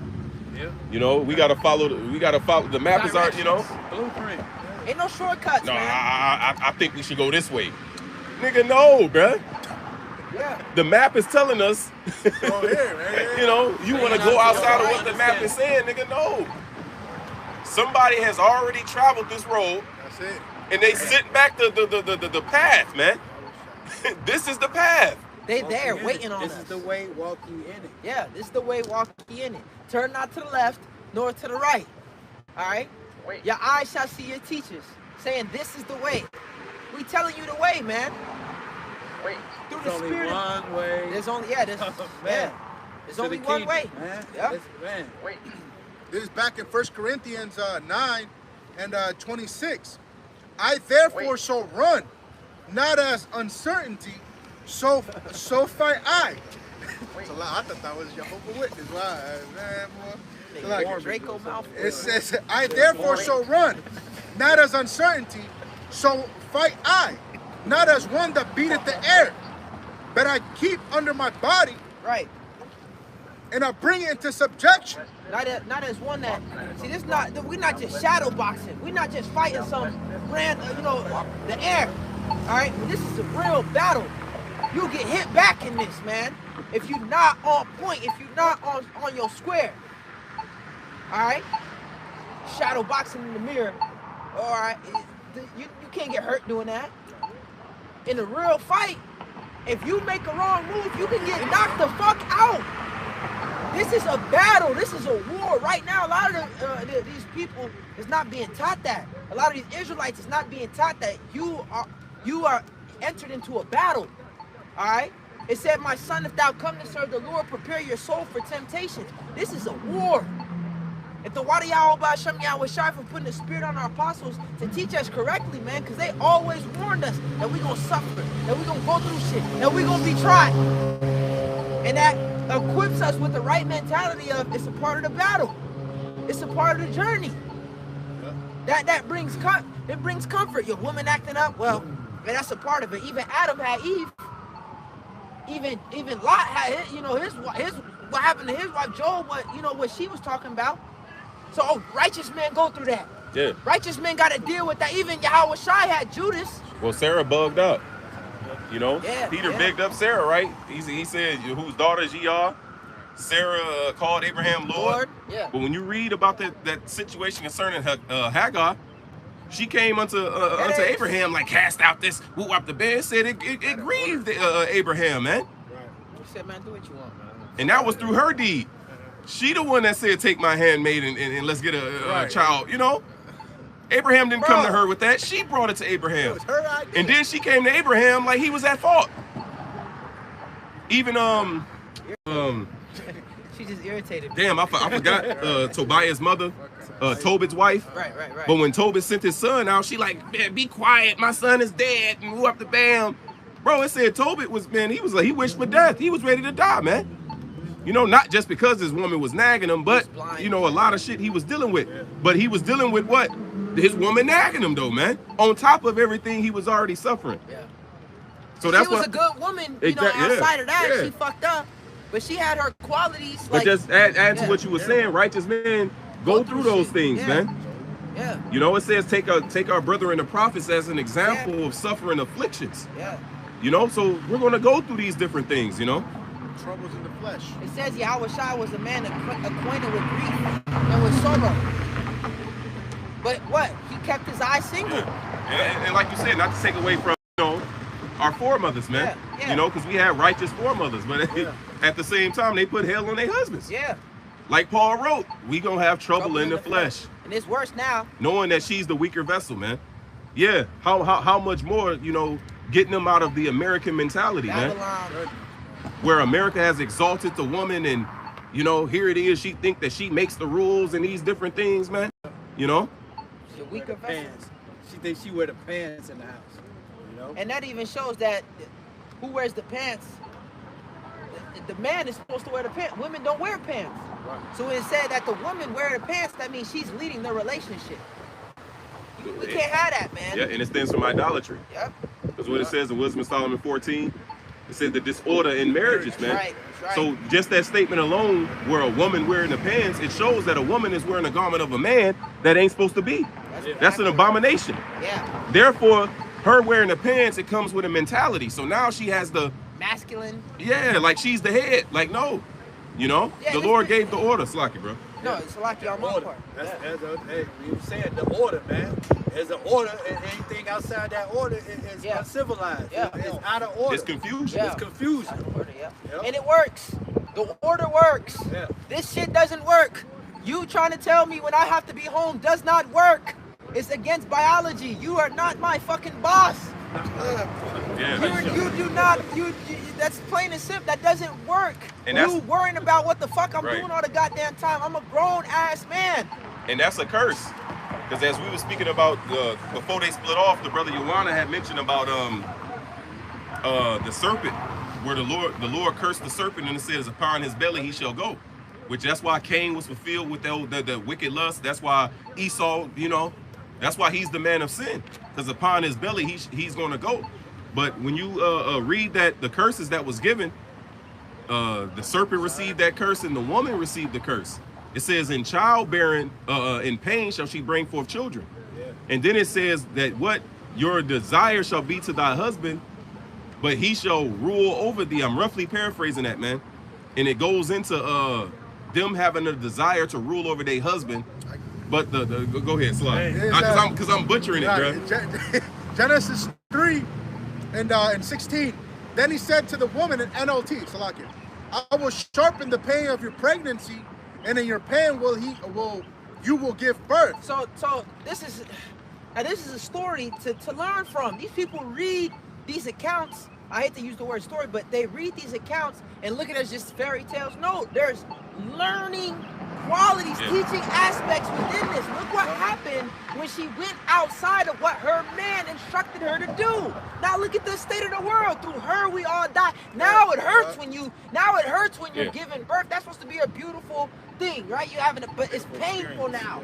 Now it's painful because of you not fucking listening. This is the only book following the serpents. Yep. No, I was gonna say this is the only book that explains birth pains. And why it happens. This is the cause of it, man. And you can't escape it. No matter how many drugs you try to take, how many shots you take in your spine, you can't escape the pains, man. You know. The epidural don't do shit but fuck your back up for the rest of your life. Spinal. That's stupid. Go ahead. It says Genesis 3 and 16. And then he said unto the woman, I will sharpen the pain of your pregnancy, and in pain will you give birth, and you will desire to control your husband, but he will rule over you. Right, and it said the same thing to the serpent, to Cain. You know, it says you will have a desire to rule over sin, but sin shall rule over you. Yeah. You know, so that's a curse, man. Here it is. That's a curse for the woman to check for you, tell you what to do and do all those things, man. And when you give in to that, it tells you in Sirach, if a woman maintain her husband, when you go into that word maintain, it goes into handle to have control over. Right. It says if a woman maintain her husband, she is full of anger and reproach, man. So when you give in to that, it ruins the bitch. Now she resents you, man. You know? But you got it back. Just showing you that that's a curse, and that curse will be done away with, man, when our Lord returns. Going back to 1 Corinthians 9. How you doing, man? And 27. That I keep. I don't know what. I don't think you know what he said. I think he said peace to all, peace be all. Peace be on. Yeah, peace on some shit. Yeah, you know Esau trying to be Trying to be What they call down. yeah. Black power. Yeah. Baby mama. He raised the fist. Right. Peace. My brothers. Nigga said baby mama. Brother. It says, but I keep under my body and bring it into subjection. And it's the same thing. Since the Spirit got us talking about the woman, it's the same thing. She got to put under her body, Under subjection. you know, she got to put herself under subjection, man. Under what? Under her man. And she got to control her emotions. You see? So that desire she has to control and do all this, she got to control that. You know? You got to control that desire to control. You know? Yeah, that's her battle. Her battle is she wants to fucking, because that's what she's been taught. She's been watching all these Disney movies. You're supposed to fucking fight a goddamn dragon. All right, go into this burning damn castle and save her ass. Mulan. Yeah. So now she can do whatever a man can do, and now she saved the kingdom. Nah, man. Tarzan. Those are the fairy tales. See, why they look at the Bible as a comic book? Right. That was a line in one of Wayne's songs, man. Nigga said he viewed the Bible as a comic book. You know, so here it is. These niggas look at the Bible as fairy tales, but here it is. The shit they believe in is fucking cunningly devised fables, man. Yeah. They indoctrinated the woman and the man. Now you think you're supposed to be all sweet and soft to her to get to her, man. You know, that goes against their biology. They don't want you to be all, no woman wants you to be all soft. They say they ain't got a saying, nice guys finish last. But that's what you've been taught though.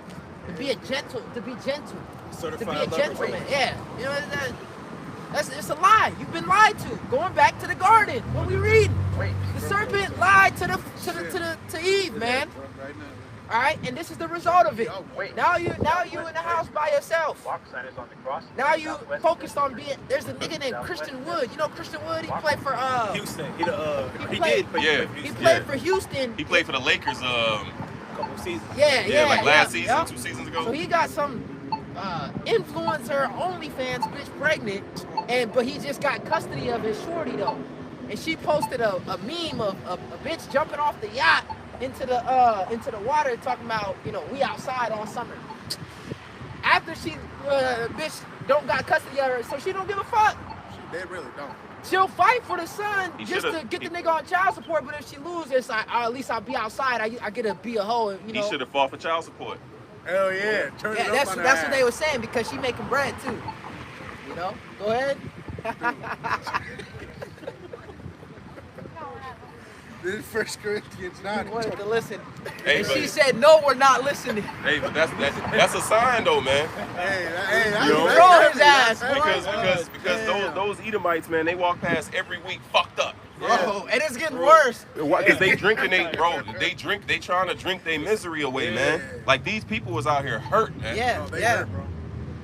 And they old as hell getting baited goddamn almost every week, man. Walking around. Hey, the last time he stopped and talked to us, he told us that's the one baby mama. Baby mama. You know, my baby mother. You know, but he the one that was crying, talking about, look, he don't know if his grandson gonna be a mo or not, man.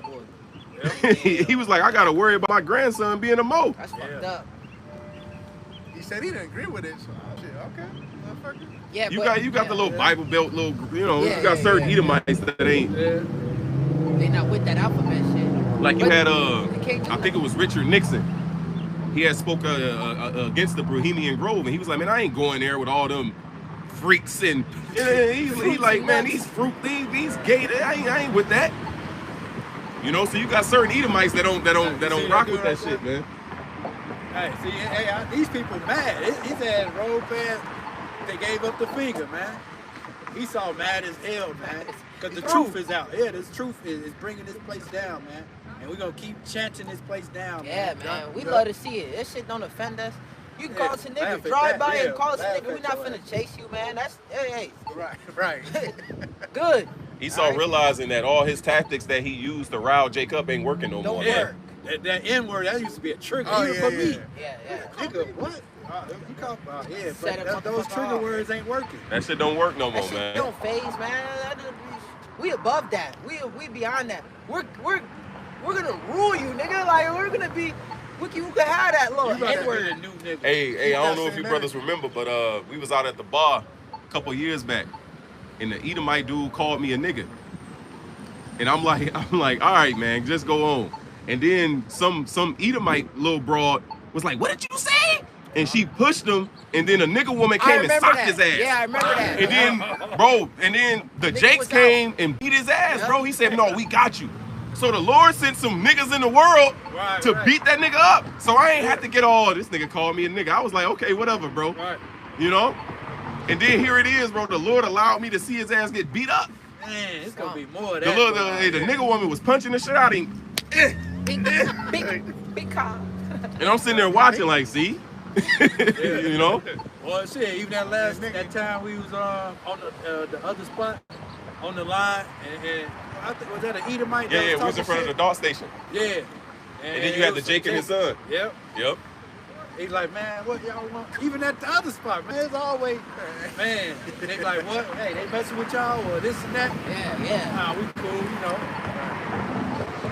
Going back to 1 Corinthians 9 and 27, that I keep under my body and bring it into subjection, lest that by any means, when I have preached to others, I myself shall be a castaway.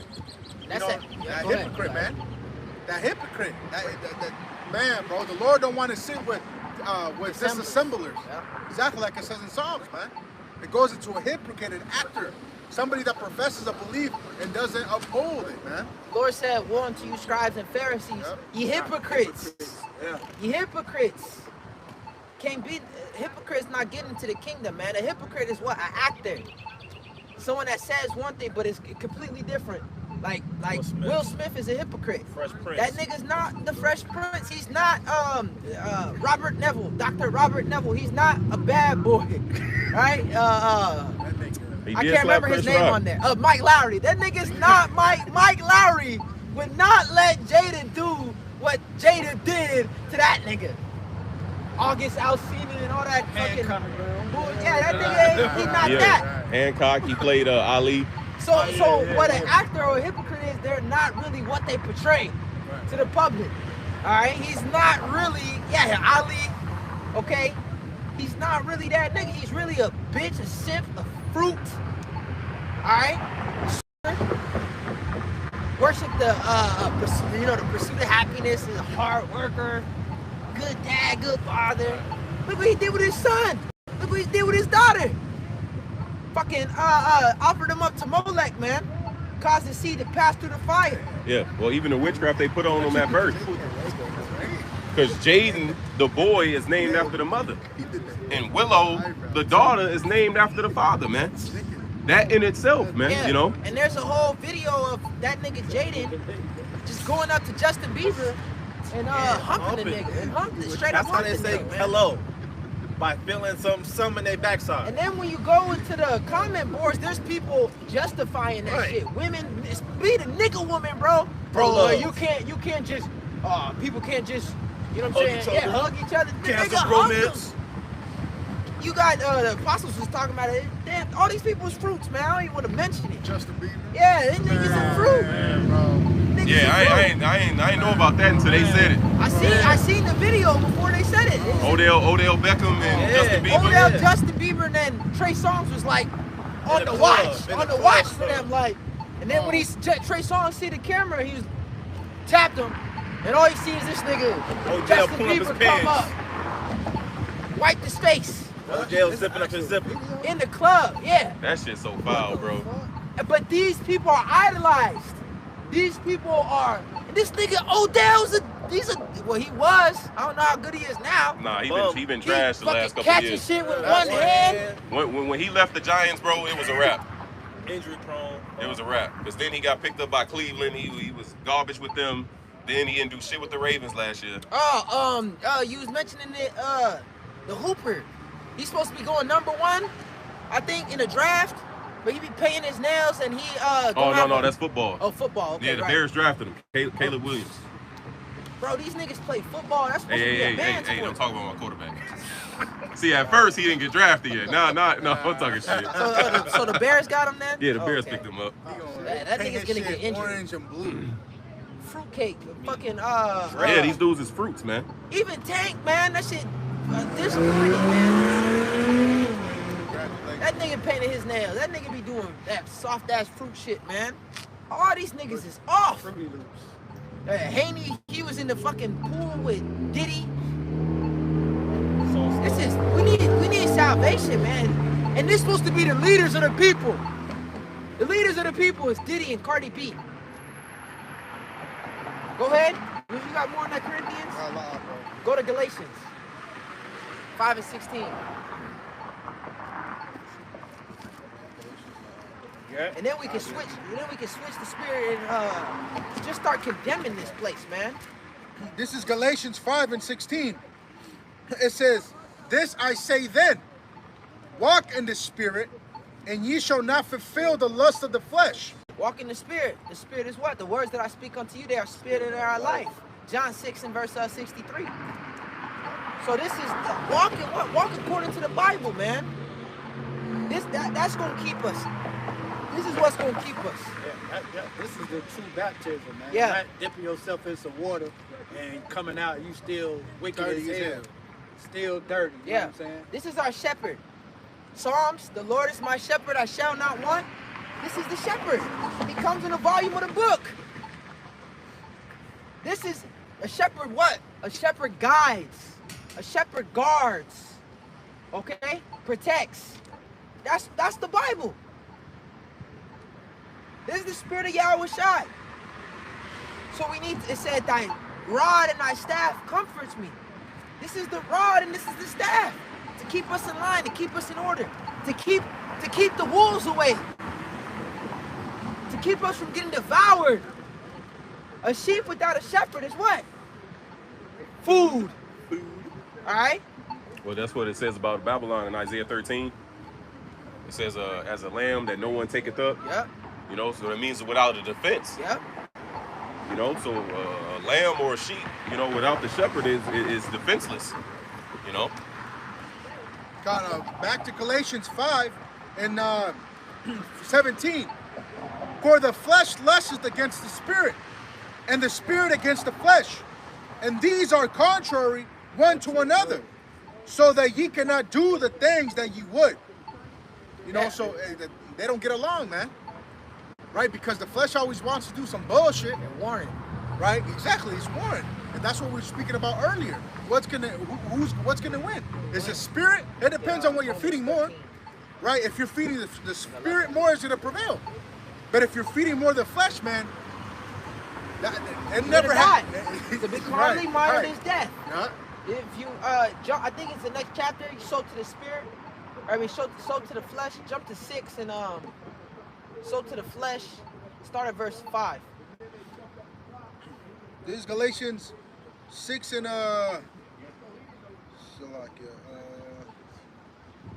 flesh to sow is not 5. Just read 5 for me, Baba. Con, bro. It says Galatians 6 and 5. For every man shall bear his own burden.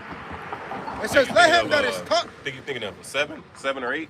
Yeah, Con, it might be down a little bit. Yep, 7. It says, be not deceived. Yahweh is not mocked. For whatsoever a man soweth, that shall he also reap.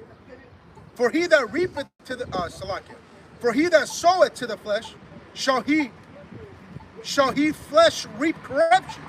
Read that again. Yeah. It says, for he that soweth to his flesh, shall of the flesh reap corruption. Yeah, so he that soweth to the flesh, shall of the flesh reap corruption. You feeding the flesh, that's going to lead to what? Corruption. That's going to lead to death. Go ahead. It says, but he that soweth to the spirit, shall the spirit reap life everlasting. So that's our main focus is what? Feed the spirit. Every chance we get, let me just feed the spirit. Let me sow in the spirit. Let me labor in the spirit. Just to be fast. Yeah. Fasting is good for the spirit. And it's actually good for the body as well. Yep. Okay? Fasting is good. So that shows you, and that's why I love how when you go into the benefits of fasting for the body, how much more for the spirit. And Isaiah says that it breaks the bands of sin and wickedness when you fast, right? So when you're fasting, after 16 hours, autophagy kicks in. And autophagy is when your body begins to eat itself, right? That's what autophagy means. But it's eating the bad cells, all right? It's eating the bad cells, the damaged cells. It's eating the fat that you don't want. All right? It's eating all the bad things. That's what it does for you spiritually.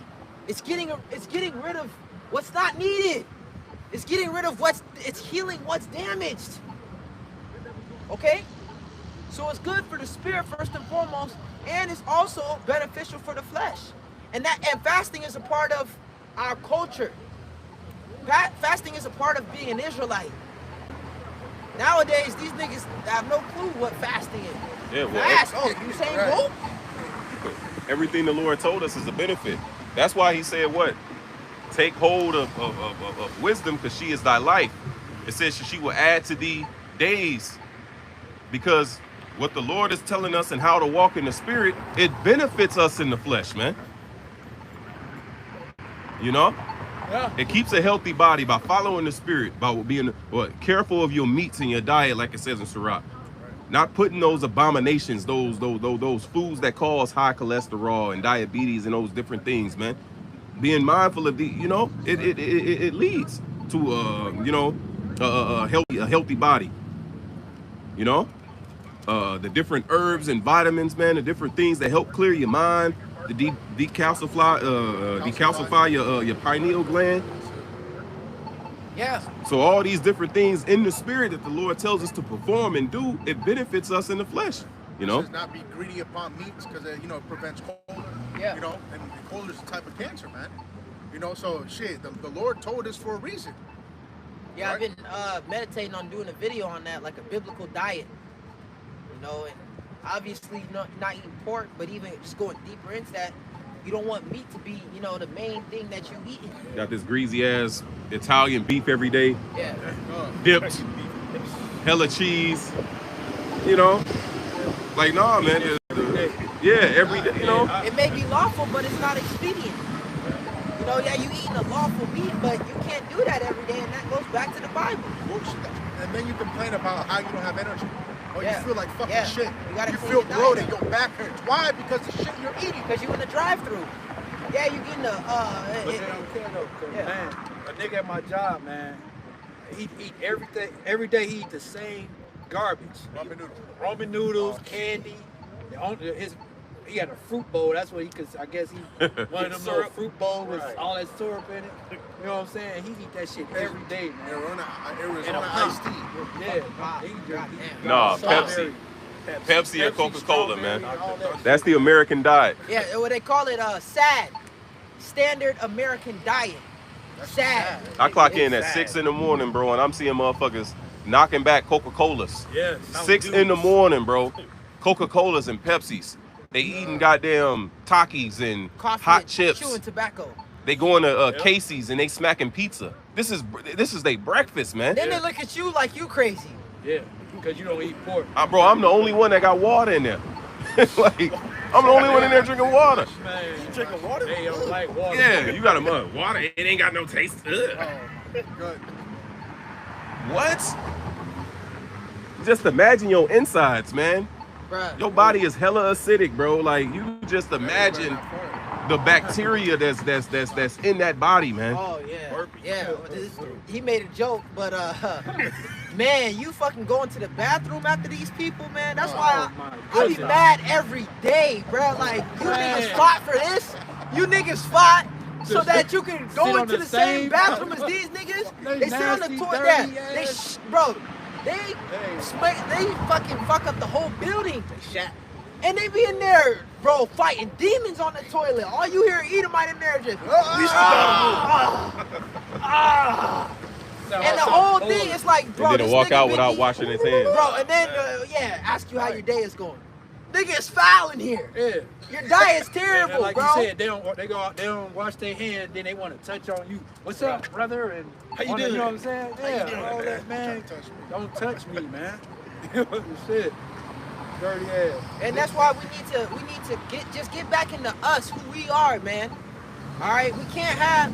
All right, we learn about the herbs, but the herbs, we going back into the East, taking Eastern medicine, but it doesn't work when you're on a Western diet. Oh yeah. Okay. Why the Lord give us a dietary laws, man? That's right. So He gives us the best basic instructions before leaving earth, or the best instructions before leaving earth. The Bible has it all, man. It tells us how we should eat. It tells us what to eat, what not to eat. It tells us how to eat as well. It talks about, you know, not eating big ass meals, all right, and that's gonna help you sleep better. You know, the Bible talks about that. The Bible talks about, and then nature tells you. And then nature tells you a dog, when he gets sick, he'll go and start eating grass.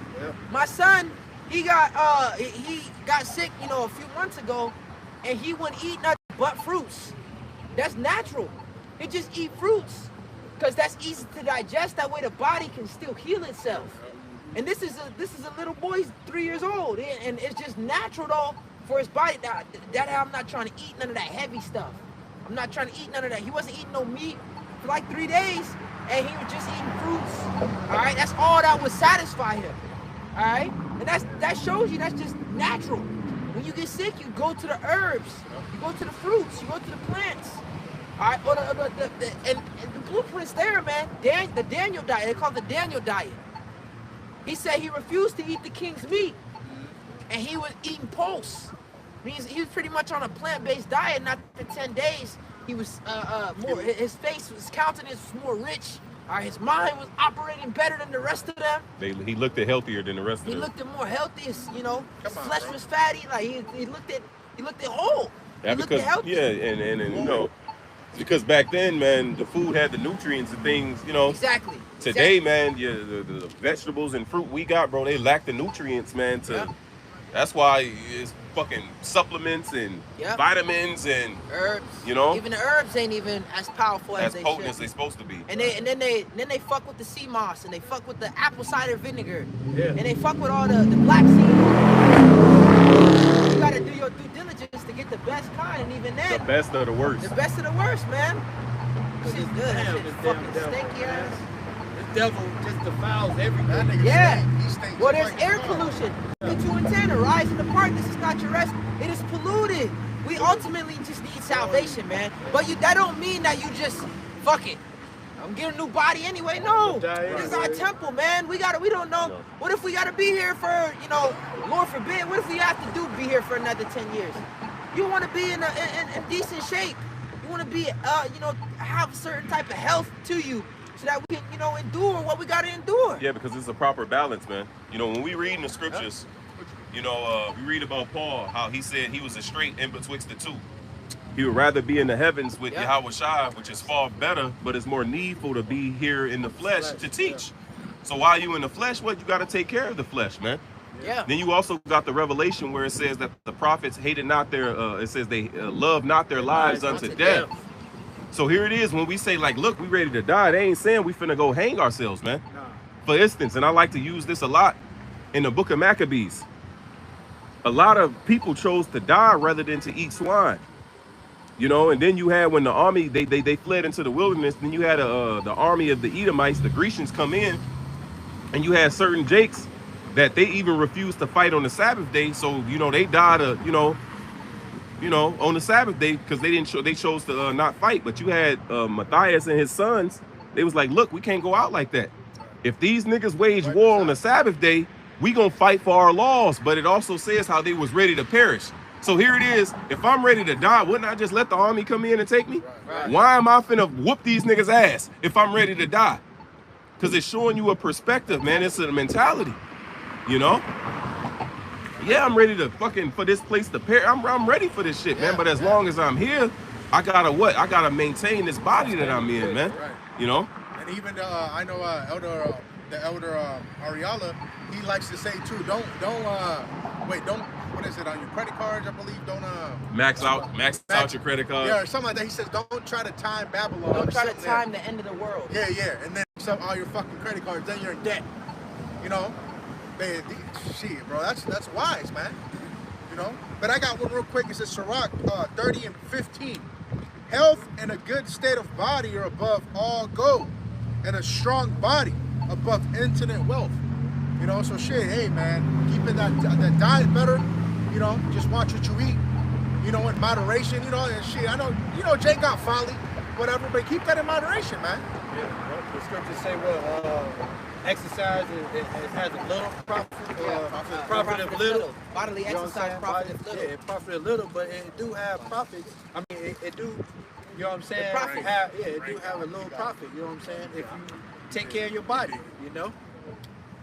Go ahead. I got this precept. This is Sirach 39 and verse 26.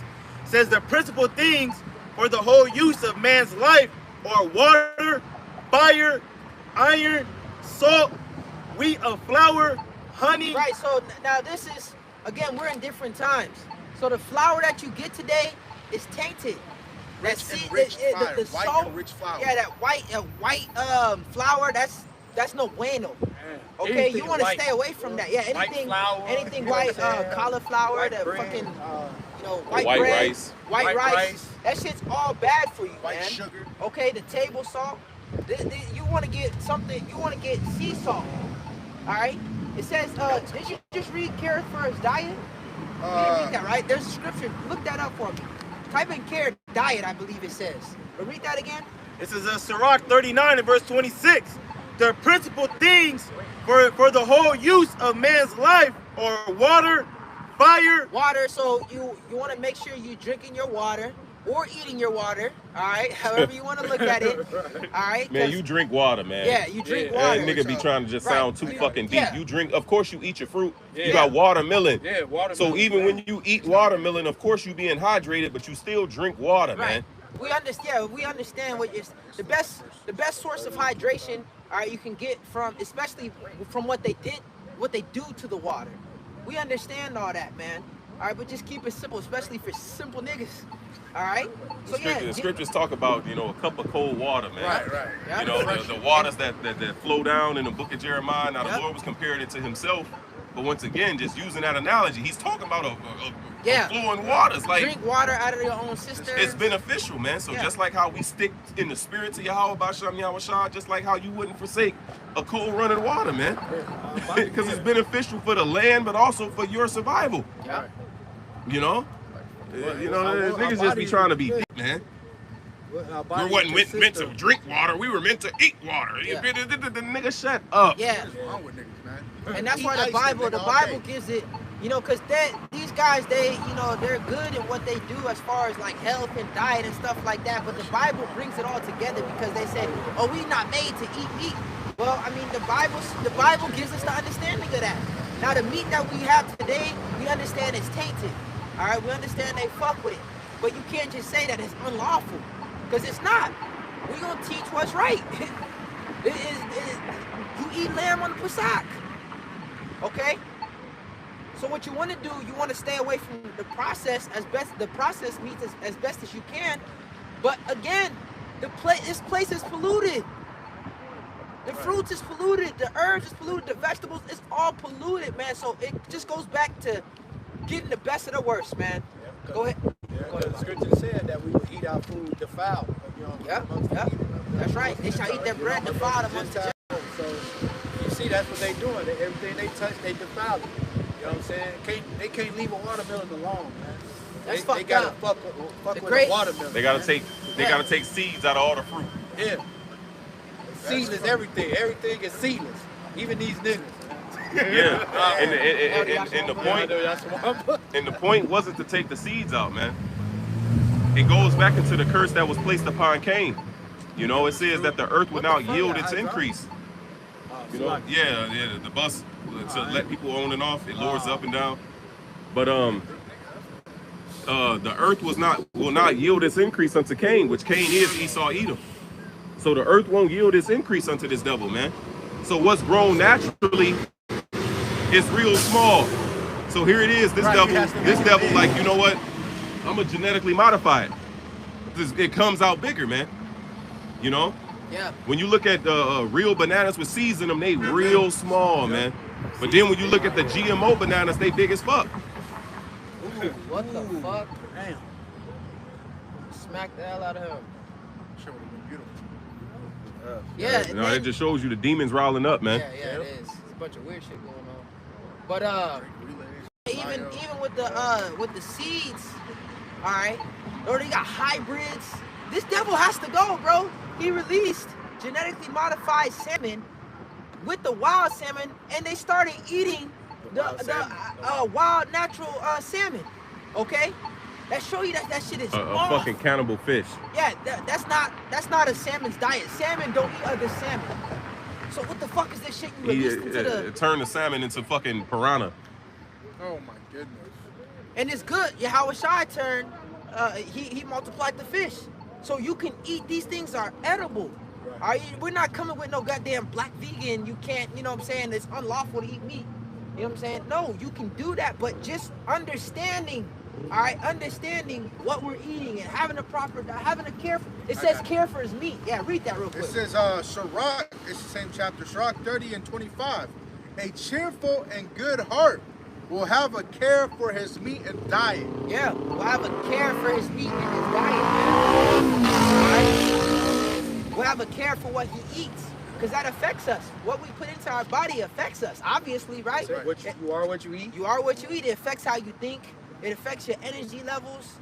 All right, it affects your moods. All right. So coming into this truth, don't be that guy. All right, you know the picture. He has his fringes on, but he's smoking a cigarette. Stressed. He has his fringes on, but he's eating McDonald's. Fresh all right. We have to be better than that. It's growing. It's growing in the knowledge and in the faith of Yahweh Ba'Shem Yahweh Shai. Go back to what you was reading. This is Sirach 39 and verse 26. The principal things for the whole use of man's life are water, fire, iron, and salt. It's defiled. All of them are fucking defiled. You gotta take iron supplements. The next verse gonna say it. Yep. Right. Salt. The salt is through. That shit. That salt will fucking kill your ass, man. That table salt. Iodine. That's fucking glass. That iodine salt is fucking dead. Yeah. That's not. So if you want to get salt, you want to get sea salt, Himalayan salt. Bro, even the Himalayan. So like it, bro, but they say even the Himalayan peak salt now it's fucked up now too, because with everything. Yeah, because the way they mine it and shit have to explode or some shit crazy as fuck. Even though you could do it naturally, but this let's just fucking explode it, boom.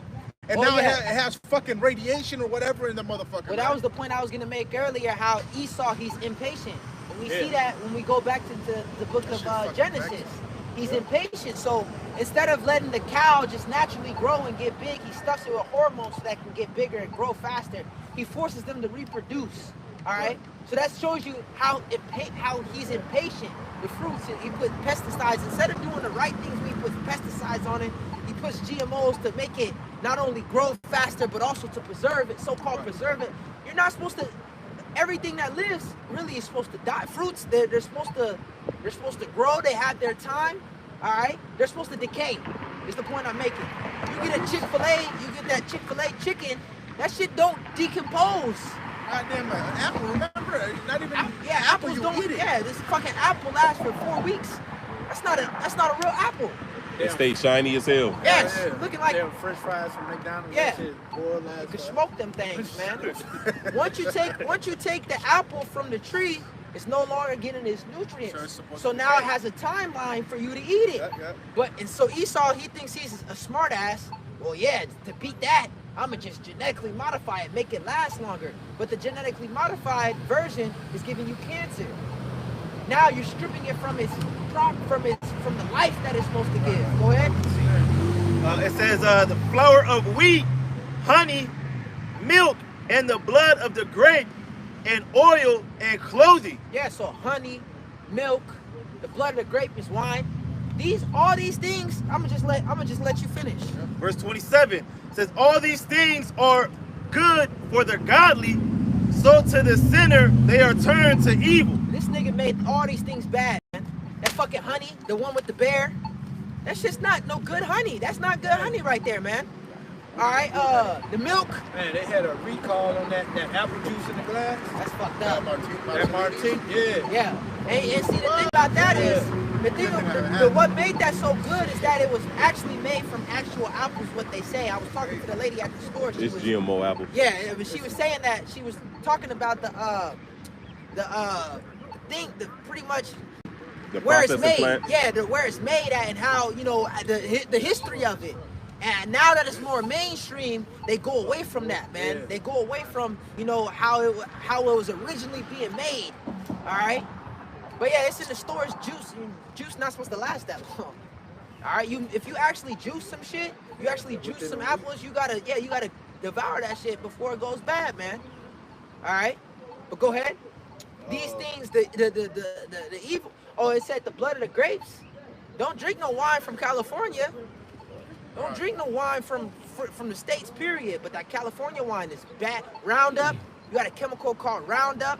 It said water, right? These things, the principal things, water was one of them. But they're putting atrazine in the water. All right? Atrazine, the chemical atrazine turned male frogs into female frogs, man. That shit fucking loud. Well, they say it's in the water, right? Yeah. So now you're drinking, the Gulf experience. Now you're drinking the water, and then you wonder why this nigga wrist bent. Now you wonder why this nigga saying hey with fucking 3 Y's on the end of it, man. Oh my goodness. Dragging his words. Okay? Because he's chemically castrating you. This guy gotta go. Chemically castrating you, putting estrogen in your food and killing your T levels. Go ahead. This is Proverbs 29 and verse 2. It says, when the righteous are in authority, the people rejoice. But when the wicked bears rule, the people mourn. Right? And so going back to this verse 27, where it says in the Sirach 39, it says, all these things are for the good to the godly, so to the sinners they are turned evil. And we see the people mourning, man, because the principal things for a man's life, it's messed up here.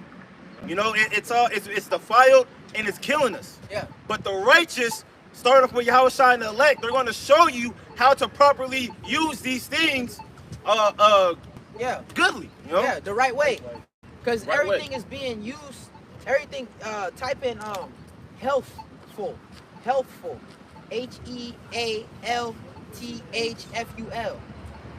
Should be in Esdras. Alright, these things are being misused in this world. And abused. Misused and abused in this world. Everything is out of order. Everything is being used improperly. Alright? A woman has her order in her use. Okay? Everything has its proper place. But this devil, alright, he's switched everything up. Going back into standard American diet. You don't wake up and supposed to eat pork, bacon. Breakfast, right, means you break your fast. Did y'all find that? Or Wisdom of Solomon? This should be the second Edge 7. That was helpful and no death in it. Or it might be Wisdom of Solomon, like you said. Yeah. 114. Yeah, read that. This is Wisdom of Solomon 1 and verse 14. And it says, for he created all things that they might have their being, and the generations of the world were healthful. He made everything that they may have their being, that they may have their use. Everything has its use. He created a woman for proper use, for a proper purpose. And what is that use and that purpose? What's her being? It's to be for a man. It's to serve a man. That's your duty. Go ahead. Verse 14, it says, Wisdom of Solomon 1:14. He created pigs to clean your farm, to clean the plantation, to clean the earth. That's what he created it for. He didn't create it to be eaten. That's not food. Crab, a crab, you know who a crab is related to? A fucking spider. All right, a crab is a spider in the water, but you niggas are eating it. When you see it's a water bug. Water bug. All right, a shrimp. You know who the shrimp's cousin is? A goddamn cockroach. You don't eat cockroaches. There's not a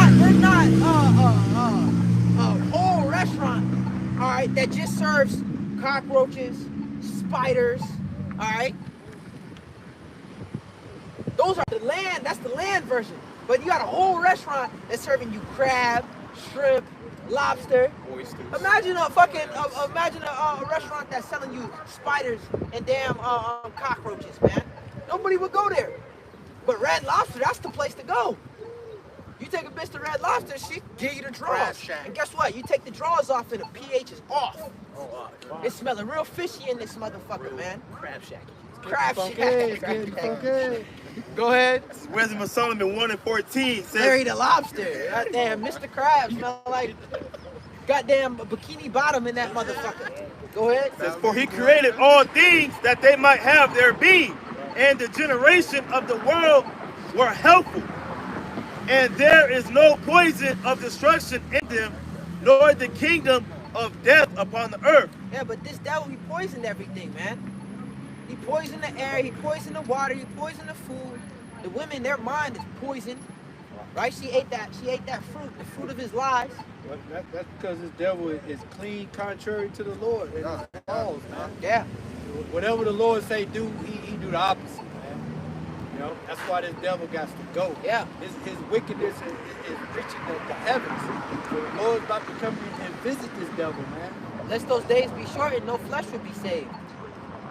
We can't, these bodies can't hold up too much longer with this pollution. It's too much. Well, the Lord's sustaining it. Yeah, the Lord's sustaining us. They show drink poison and live. You know. Yeah, on a carnal level, I would say, like, it's getting to the point where it's just too much pollution. The Lord got to speed the days. But because even in Esau's mind, it's like, this shit's not happening fast enough. The GMO's not killing these niggas fast enough. The Jabberwockies, the Jabberwockies is supposed to make you sterile. A lot of them Jabberwockies, man, that they give us, they're supposed to make us sterile. We're not supposed to be reproducing. The food, the T levels, that shit all has an effect on reproducing. But that's the trap. That's the trap that Esau set. Because when you go into the statistics, man, when you look at his birth rates, they all lowering in his, you know. So those things is backfiring, man. The brother talked about the jab and how it's supposed to make us sterile, but here it is, Jake's still producing. But these devils becoming sterile. Declining. You see? So that's him digging that trap, man, and it's falling really back on himself and showing you that that it's the Most High that's on our side, man. You know? Yep. Even the wicked of our people. The Lord is preserving them, man, you know? Yep. And that our makeup is just different. The way the Lord created us is different from the way he created the rest of these nations, you know? Yeah. That's why we're supposed to be eating it. Like how you got, you know, Moab, they can eat dogs, cats, and all this stuff. And be fit. And be good, you know what I'm saying? We supposed to be eating that shit, gives you high blood pressure, gout, you know what I'm saying? You know what I'm saying? Diabetes, all that stuff, man. You know, that's why the Lord gave a dietary law to live by, man. You know? Yeah, this devil's such a devil, bro. He targets shit that, you know what I'm saying, like corn. You know, a lot of Jake love corn. You know, all the tribes love corn to the cob. You know what I'm saying? All that. You go into the scriptures, you know? Like we were, you know, shepherds and not only shepherds, but you know, husbandmen. You know, so we planted the wheat, we planted the corn, we planted all those things, man, and that's why those things are a staple in Jake's diet. You know, I remember growing up, bread was a staple in our diet, man. You know, corn was a staple in our diet. You know, see these different things, man. You know. And this dude, what? You talked about the white bread. What did he do? You know, now he polluted the bread. Now the bread fucking sticks to your love handles and shit. What they say? Right. You know? And stick on top of your roof of your mouth. And then the corn, man. The corn is GMO corn. It has no nutrients to it, man. Shit that shit right out. You know, then it sticks in your intestine. You know. Well, what the corn really is made out of, bro, it's basically they made it for cows, you know, because cows eat it a lot. So they made cows to eat it a lot. So what it does is it makes them grow faster, it makes them fat, so they can sell it quicker. And that's why they're giving it to people, man. You know, cornmeal, cornstarch, anything that has corn in it, it's made to make you loaded, fat, and you know, syrup, high fructose corn exactly. All that, everything that's made out of corn, bro. This nigga touched it, man. And it's just here in America, man. Like that's you know, because a lot of countries they ban the bullshit that we eat here. Right. You know, I think it was y'all you spoke about I think it was a TikTok you seen or Instagram post, but dude, you know, he from America, but he went over to Italy. Yeah. You know, and then he was eating pasta and pizza and bread and all that, and he lost weight, man. He lost, bro. Yeah. You know why? Because that's actual bread, that's actual wheat, that's actual dough over there, man. That your body's using instead of storing it for fat. You know, because it's not GMO over there, man. They can make you a dough up a pizza and make you shit at man, bro. Yeah, well, I don't know who it was that said that, but he's like, what if you get sick here in America? Oh, you have to leave America. You got to leave America. It was if you want to be, doctor. Yeah, if you want to be healed, you would die here, man. Because what they do, they capitalize on your sickness here, man. They want you sick. They Yeah. want you know. Well, they have an institution, or for lack of a better word, they got the USDA, the United States, drugs. Safety, food, and Yeah, drugs. man. Yeah. And here it is. That's what regulate the food, bro. Why the fuck is a drug company or a drug institution regulating our food? Because it's showing you that it's drugs, man. You know. It's crazy, man. Devil And then gotta here it go. is, like when you buy the black seed oil and you buy the different, ashwagandha and the different supplements, it'll say USDA not approved. Yeah, 'cause So the it's good things that's for you. healthy for you, man, they'll say that we don't approve it. And then they try to say, well, damn, I forgot the disclaimer that they put, man. They'll say that This product has not been verified. it's not, Yeah. has not been this, that, and the third. And it's like, no, well, it's proven over millennia that these things, Been healing. It heals you. But they want to give you the things that kill you. Which it's fucked up because they got their own holistic doctors, you know what I'm saying, the high elite. Yeah. They give everybody else bullshit, bro. Yeah, they drugs. They man-made drugs and shit. You know? The biggest drug dealer on earth, man, is this devil, man. Right. Yeah, that's the scripture in the book of Jeremiah. It was referring to all people back then, but we can apply it to Esau today. It speaks about is it Jeremiah or is it Amos? Or it might be Habakkuk. I don't know, I might be mixing precepts together, but it goes into woe to him that set his house on high so that he can dwell alone in the field. I don't think it's worded like that. I just butchered it. It's Habakkuk. Yeah, Habakkuk 2:9. And it says, woe to him that covereth an evil covetousness, to his house, that we may set his nest on high. That he may set his nest on high, man. Like, So here it is. You got these elite. The brother spoke about what? The high elites, man. They ain't got neighbors. hell no. They hoard up all the different things and the resources, man, so that they can be alone, man. And here it is. You got this devil. You have the guide stones before they took him down. Yep. Keep humanity under 500 million. So this dude is really trying to hoard the earth to himself, pretty much, man. Yeah. Right. Because he know, hey, because like you just said earlier, hey, their birth rate is declining, their death rate is inclining. You know what I'm saying? So they wouldn't survive, man. Man, they're not. They just can't survive, man. The sun hates them. Everything's against Everything them. hates them. Yeah. It says, Salaki, it They says, women, they women is choosing. Hey, you know what I'm saying? Jake. You know what I'm saying? bro, I was thinking of the analogy that elders use, bro. They said, man, if you see a white motherfucking cockroach, you're gonna have to get that nigga. 'Cause that's abnormal, you know what I'm saying? Yeah. And that's how this devil is too, man. Yeah, ain't right. I don't know if you brothers seen them clips, man, where it'll be either Edomite or it'd be a person suffering from leprosy, which Esau is suffering from leprosy. But I'm saying it that way because you have certain Hamites who are leprous, right? They call it albino. But here it is, you got certain African villages, man. Edomite will walk through the town and all the people, they shocked as fuck, like, what the fuck is this? Because they ain't never seen a motherfucker that, they ain't never seen a nigga like that, man. So they looking like, man, what the fuck is this? This nigga. But it shows you, man, when the Lord cursed Cain, that's why he said, man, this is, that's why the Lord like, look, I'm putting this mark on you so that people can know to stay away from you, man. Right. Mark is sin.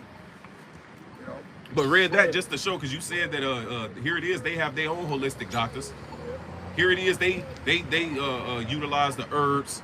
They ain't drinking this tainted, polluted water that we drinking, man. They ain't McDonald's. Yeah, they ain't eating those the food institutions. They not doing all that, man. So why do they give it to the people, right? So it's to kill off the majority. You know what I'm saying? Yep. To keep the population. This devil want to talk about a population control, and that's what the Jamba juice and all that, all those things is for population control, man. Because they've been wanting to So that he reduce- can sit himself on high, man. They've been wanting to reduce the population to 500 million. There's over 7 billion people on the earth. How they gonna do that? Well, they, like the brother said, all these different avenues, but pretty soon they just gonna come down having great wrath. Yep. This is Isaiah 24:4. The earth mourneth and fadeth away. The world languisheth and fadeth away. The haughty people of the earth do languish. All right, and you go into that word languish. It's I believe it just in the Google. It's an imminent signs of approaching death. Yeah. Right? And these, and we know, like I said, we know these people is fucked, man. They feel it and they spirit. Yeah. Well, they said that, you know, the apocalypse and the end of the world conversation is happening more frequently because these people can, you know, with all the sea attacks, the weather phenomenons, the epidemics, earthquakes, you know, the pestilence, all these different things got even just regular ass people feeling like something's big. Jason A, y'all know that YouTube? Something strange is happening in the world. 2024.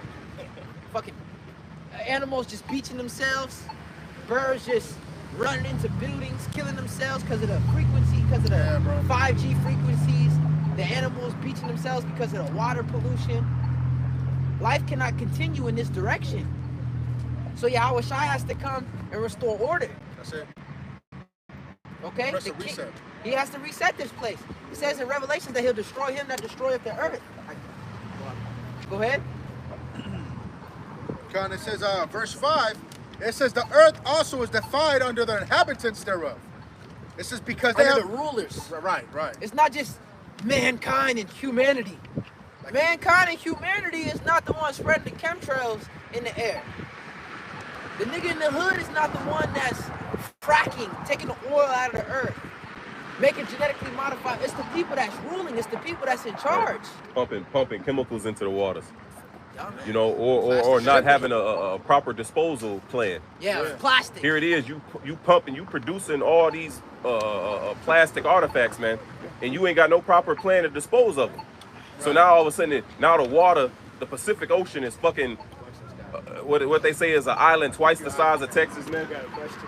You got a question, young man? You know about the Israelites? But you got you know, the garbage patch, the Great Garbage Patch is what they call it, man. They say it's an island of garbage in the Pacific Ocean, twice the size of Texas, bro. Texas is big. Texas is big as hell. You know? Everything's bigger in Texas. And then there's a certain part of I believe it's Indonesia. It was an article I was reading. I believe it's Indonesia, if I'm not mistaken, but it's a certain beach where the current and the waves, it takes part of that garbage, bro, and it washes us up on this beach. So now, bro, it's a beach. It's literally a beach full of fucking garbage, man. Yeah, I saw that. It's all kind of plastic bottles and it's all, bro. It's a beach full of fucking just plastic garbage, man. Yeah. And it's like, bro, like, man, bro, the earth needs healing, man. Yeah, man. You know? We mourn for the earth. We mourn for the earth. Man, because this is our inheritance. And we watching this devil just do everything that he can to fuck up our earth. It says that the earth was created for the righteous, man. Right. And we just gotta watch this guy just do all. That's one of the things that we're sighing and crying and mourning for, man. It's sad watching such a great creation as the earth just get mishandled and misused. It says in the book of Sirach, the 10th chapter, it says that. Baba Kashak, can we just read it? Sirach 10 and verse. It's painful to witness, man. You know, as much as just us standing here, right, for these few hours, standing on this concrete, man. My you know, every week, you know, but you know, your feet, ankles, knees, back, and my back. just standing on this, man. But just imagine how the earth feel with all this concrete covering it. They can't breathe. Imagine if we had just concrete on our back, bro. If our skin was just fucking concrete, bro. That's sad, man. And the earth is a living organism. Exactly. And the earth is mourning. We just read the earth is languishing. Like then the you got, earth is then you got the crying. trees, bro. Like they can't even take root, man. Not to mention, you know, the radio waves, the 5G and the 6G and all this different shit, man. How it's affecting the birds, how these different things how it's affecting us and the wildlife and these different things. I said the birds specifically because, you know, The birds falling out of the sky, just dropping. Whales beaching themselves through the pollution. And then it's like, you can't escape it. You can do everything that you can. You can get a EMF sticker on your phone, you know, and try to lower the waves, the radiation waves. But then you got outlets in your house. And those outlets is emanating radiation. All right? And these are things that we need. The phone is giving people, and it's like, I was fucked up because I'm like, man, these earbuds, I had these earbuds in for 9 hours, 12 a shift, and I'm listening to videos, I'm getting edified, but it's fucking, it's a damn microwave in my ear. So it's like, you want to get away, and it's like, you can't really escape it, man. You gotta have a phone. Now you keep your phone. Where else can I put my phone but in my pocket? That was giving men prostate cancer. Or women, they put their phone in their bra. It's giving them breast cancer. All right? Because it's constant. So how much more are you going to see him in your fucking arm or in your forehead? What's that going to cause? It's going to cause that grievous sword. Right. We need salvation. Earth needs salvation. The animals need salvation. Creation. That goes in the book of Romans, man. Okay? That the earth mourneth. All right? That all creation yearneth for the manifestation of the sons of the Father. But go ahead. This is Sirach 10 and verse 4. It says, the power of the earth is in the hand of the Lord, and in due time he will set over it one that is profitable. And that's what we're looking for, man. We're looking for Yahweh Shai to return and to reign. He's the one that's profitable. Everything is going to profit. All right, the reign of the Israelites, the reign of Mashiach Yahweh Shai. The birds gonna get to singing again, man. That's the alarm clock. All right, the birds gonna get to singing again. The bees gonna come back. All right, the trees gonna get to dancing and rejoicing again, man. And no fella has come up to chop them down. Hey, ding dong, the wicked witches dance. You know. Well, follow the yellow brick road, and you're gonna see who causes all the problems. The yellow brick road is gold. The elder Tazadakba, he goes into the breakdown, man. He goes into the breakdown of that, the Wizard of Oz, man, and it's deep too, you know. But it leads you to who's fucking everything up. The wizard, man. The illusionist. The Oz is You know. Illusionist, yep. Because really, he didn't have no great power, man. He was weak as fuck. It was all an illusion. Torah revealed everything. Yeah, well, I mean, you, is this the man? Bill Gates. Klaus Schwab. This nigga, those are just faces for the NWO. But the niggas behind them don't look, they're not physically imposing. This is a big ass, this is a devil with a big ass nose, that nigga off of Simpsons. The Simpsons. Yeah, Mr. Burns. Mr. Burns. Mr. Burns.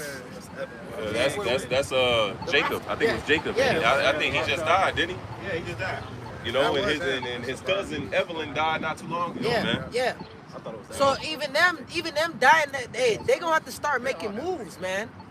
They're gonna have to start making moves, and that show you that you have no victory. All right, it says in the book of Ecclesiastes, man. Right, you can retain your soul. No matter how much money you got, you know, y'all liquid, y'all got all the resources. Well, if the Lord wants you back, you all the brain, heart transplants. The Lord's in control, man. You just a man. Says there's no discharge in that war. No matter how many Jake Hearts you try to get. Right. You know? Right. Hey, jump down to, you still in Sirach 10? Close it out with the physician. Cut it off a long disease. Perfect. This is Sirach 10 and verse 10. It says, the physician cutteth off a long disease, and he that is today a king, tomorrow shall die. That's it. Physician is Yahweh Shai. Drago. And that king is talking about Esau Edom. Yes. Today he's a king. Tomorrow he shall he die. shall He's die. going to be dying now.